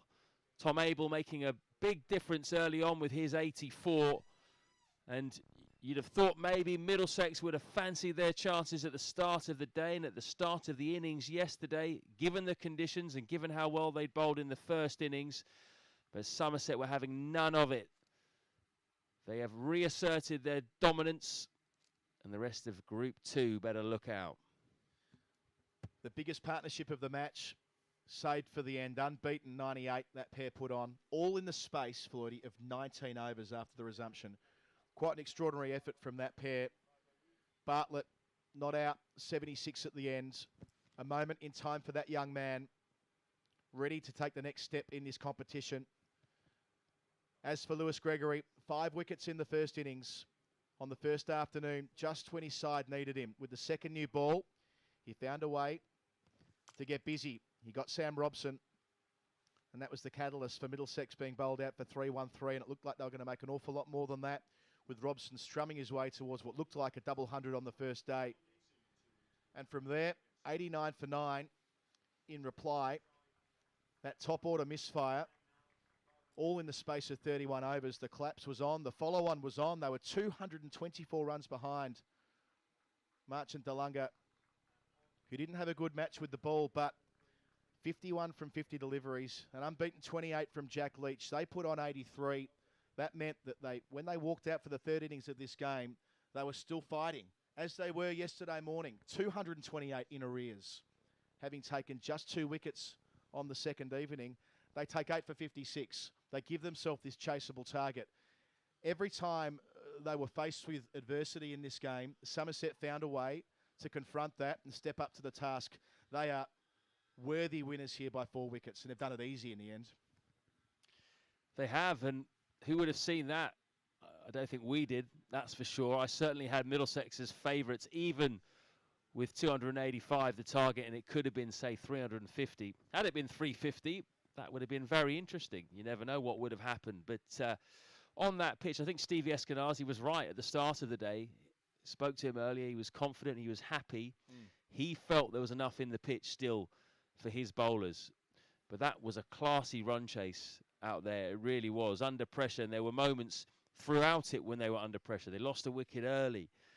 They then had a mini collapse today when they went from 163 for 3 to 187 for 6. And suddenly the doubts crept in again. But as you said there, every time they faced adversity, they responded. It just showed a real mental strength from this team. And you can see why they've done so well over the last few years. Second place, 4 of the last 5 years. It's because often when they are put under pressure, they respond like this. Yeah, and the innings of Tom Abel, the captain, mentioned it before, that he walks out there after they had that dramatic collapse in the first innings, especially the top order. No one making runs. No runs on the board. Middlesex bowling under lights. It could have easily happened again. Big tally, chasing 285, but there he was batting through to the close last night, and again today, making 84, top scoring, the second highest score in the match, 12 boundaries along the way. And he laid the foundation for George Bartlett. Remember, 76 not out. He was off on a pair when he walked out yesterday afternoon. 2 leg before wicket decisions going the way of Toby Rowland Jones in quick succession. And the young number 5 walks out to join his skipper and had a lot of hard work to do just to make it to the close, and did so. He was 2 not out when he resumed this morning. And there he was. He made it count. He made sure that this would be a defining moment in his fledgling career. So how about from Middlesex's point of view then, Colo? I mean, when you look at the situation, you know, they were ahead of the game on day one, thanks to that marvellous innings from Sam Robson. They were ahead of the game most of the time, really, when you look at the scorecard. And as you said, 89 for 9. They had the chance there to put Somerset away then and there, make them follow on, bowl them out. And then again, with the bat in the second innings, probably should really have set Somerset something over 300, maybe something like 350. How will they look at it? How will Stuart Law look at this? Was this a big missed opportunity to make a statement? Sure was. It'll be a chastening experience. Sam Robson's 165 on the opening day of the season. Yes, 313 was short of what they may have otherwise arrived at, if not for the excellent final session that Somerset had on day one. But nevertheless, being that far ahead in the game, that figure, 224, they were leading by when taking the 9th wicket on that second afternoon. To go that close to toppling the side that were runner-up in the Bob Willis Trophy last year. 4 of the last 5 seasons in second position across the competitions in red ball cricket in England. To go from that position to licking their wounds in the home dressing room this evening, that is quite the loss to come back from, and it's going to make it all the more important down at Hampshire next week. They find a way to recover quickly because they're back on the field on Thursday. Yeah. How about positives that Middlesex can take from this game? Because let's be honest, it was a highly competitive game just until the end. You know, they went toe-to-toe with a very strong Somerset side. So if you're looking at the main positives, obviously Sam Robson looks in fantastic nick. He was unlucky to be out in the second innings, actually, caught down the leg side. So he looks in fantastic nick. So got some runs for Eskenazi, who also got a century in the last warm-up innings too. So he looks to be finding his form again in 4-day cricket. Nothing else really to speak of from the rest of the batsmen, but the bowlers certainly were excellent in the first innings. Murtagh and Bamber. Bamber's been a real plus, hasn't he? He's shown us what he can do, and that he's not just a prospect anymore. He's a serious bowler at this level. And then also the return of Toby Rowland Jones, who for this run out will feel a lot better, I'm sure. And I feel that he's just going to get better and better and better. The good thing was he didn't look too rusty, really. Yeah, I think that's right. Ethan Bamber, it's going to be interesting watching his career development. What he lacks in pace and bulk, I suppose. He's a relatively shorter stature fast bowler compared to what we're used to. He makes up for with his big bag of tricks and his consistency. So a bit of a watch this space on that young man. He's a very capable medium fast bowler. Tim Murtagh back in business as he always is at the start of a season. Toby Rowland Jones, 4 wickets across the game. Sam Robson quite outstanding. Eskenazi, I thought he marshalled the troops quite well at different points during the game. It was clever bowling changes that brought wickets. Even today, I mean, the 3 wickets that came in the second hour of play, they were on account of him making good calls to switch the bowlers around. So after a half-century yesterday and a fighting innings on day one when he was out of form, he'll take some personal confidence from this. But taken as a whole, it'll be hard to reflect on that too much, knowing that Somerset were there for the picking. And at Somerset, in that away dressing room, belting out the song right now, and that is going to sting. It is, and if you look at the fixture list, Middlesex actually have some tough games coming up. So it's Hampshire away next, then it's going to be Surrey here, and then Somerset again away. Yeah. So those are arguably your 4 toughest, or 4 of your toughest games. Middlesex will then have 2 games against Leicestershire, which they would hope to do well in, and Gloucestershire, who are a good side too. But they're going to need to win at least one of those next 3 games, aren't they? Yeah, the top 2 teams progress from this group of 6 to being in a position where they can win the county championship. So what will be reclassed as Division 1 for the run through late August and September. And I suppose in order to make it into the top 2, you're going to have to win the majority of your games. And sure, Somerset would be the number 1 seed, so to speak, coming into this from the group stage, knowing what they've done in recent seasons. But yeah, missing the chance to knock out the number 1 seed, especially when they were 8 points in the red for the deduction they had from 2019 from the pitch down at Taunton. Yeah, it's a big opportunity gone, and they have to make up for it immediately. They have to go and win at Hampshire or knock off Surrey here the week after before returning to Taunton. As you say, I think 2 of the next 3, and that is no easy feat. So they have to find a way to regroup quickly. And by contrast, Somerset go home. What a lovely homecoming it'll be down in Taunton after pulling this one out of the fire. The local derby, as it were, against Gloucestershire. They always step up for that one. They have a chance to go 2-0 and be in the box seat to progress to Division 1. And as far as we're concerned, we're obviously going to show you every home game live this season, which is going to be fantastic, whether it be here at Lords or at Radlett or at Merchant Taylor's school. The next game, I won't be here for it because I'm going to be out in Nepal doing some associate cricket, but you're going to be here with Izzy Westbury talking us through it. Yeah, absolutely. It's going to be fantastic having all of the games at Lords and every home game that Middlesex play this year across the formats live on the stream. Away game next week, so it'll be the stream being picked up by the Hampshire County Cricket Club for those Middlesex fans who are still watching. An amazing response to the stream through the week, Floydie. It'll be near enough to 200,000 people have watched at some point through the course of the 4 days. The most was today comfortably watching at any given moment. So for anyone that's commented on YouTube, we're seeing those coming through. Absolutely brilliant. Thanks for your contribution. And last but not least, I want to thank Woodstock Cricket one final time. Woodstock changing the way people buy cricket equipment, woodstockcricket.co.uk. If not for their fantastic support, we wouldn't be able to do this year as the enhanced stream. So thank you to them, and thank you as well, Matt Floyd. Enjoy your time in Nepal, and can't wait to have you back on the broadcast when you're back in a couple of weeks. Pleasure. Cannot wait to come back, mate. Keep my seat warm for me. I hope you've all enjoyed the broadcast over the last 4 days. Then we'll be back for more of the same here. The next home game, Middlesex against Surrey. We'll see you then.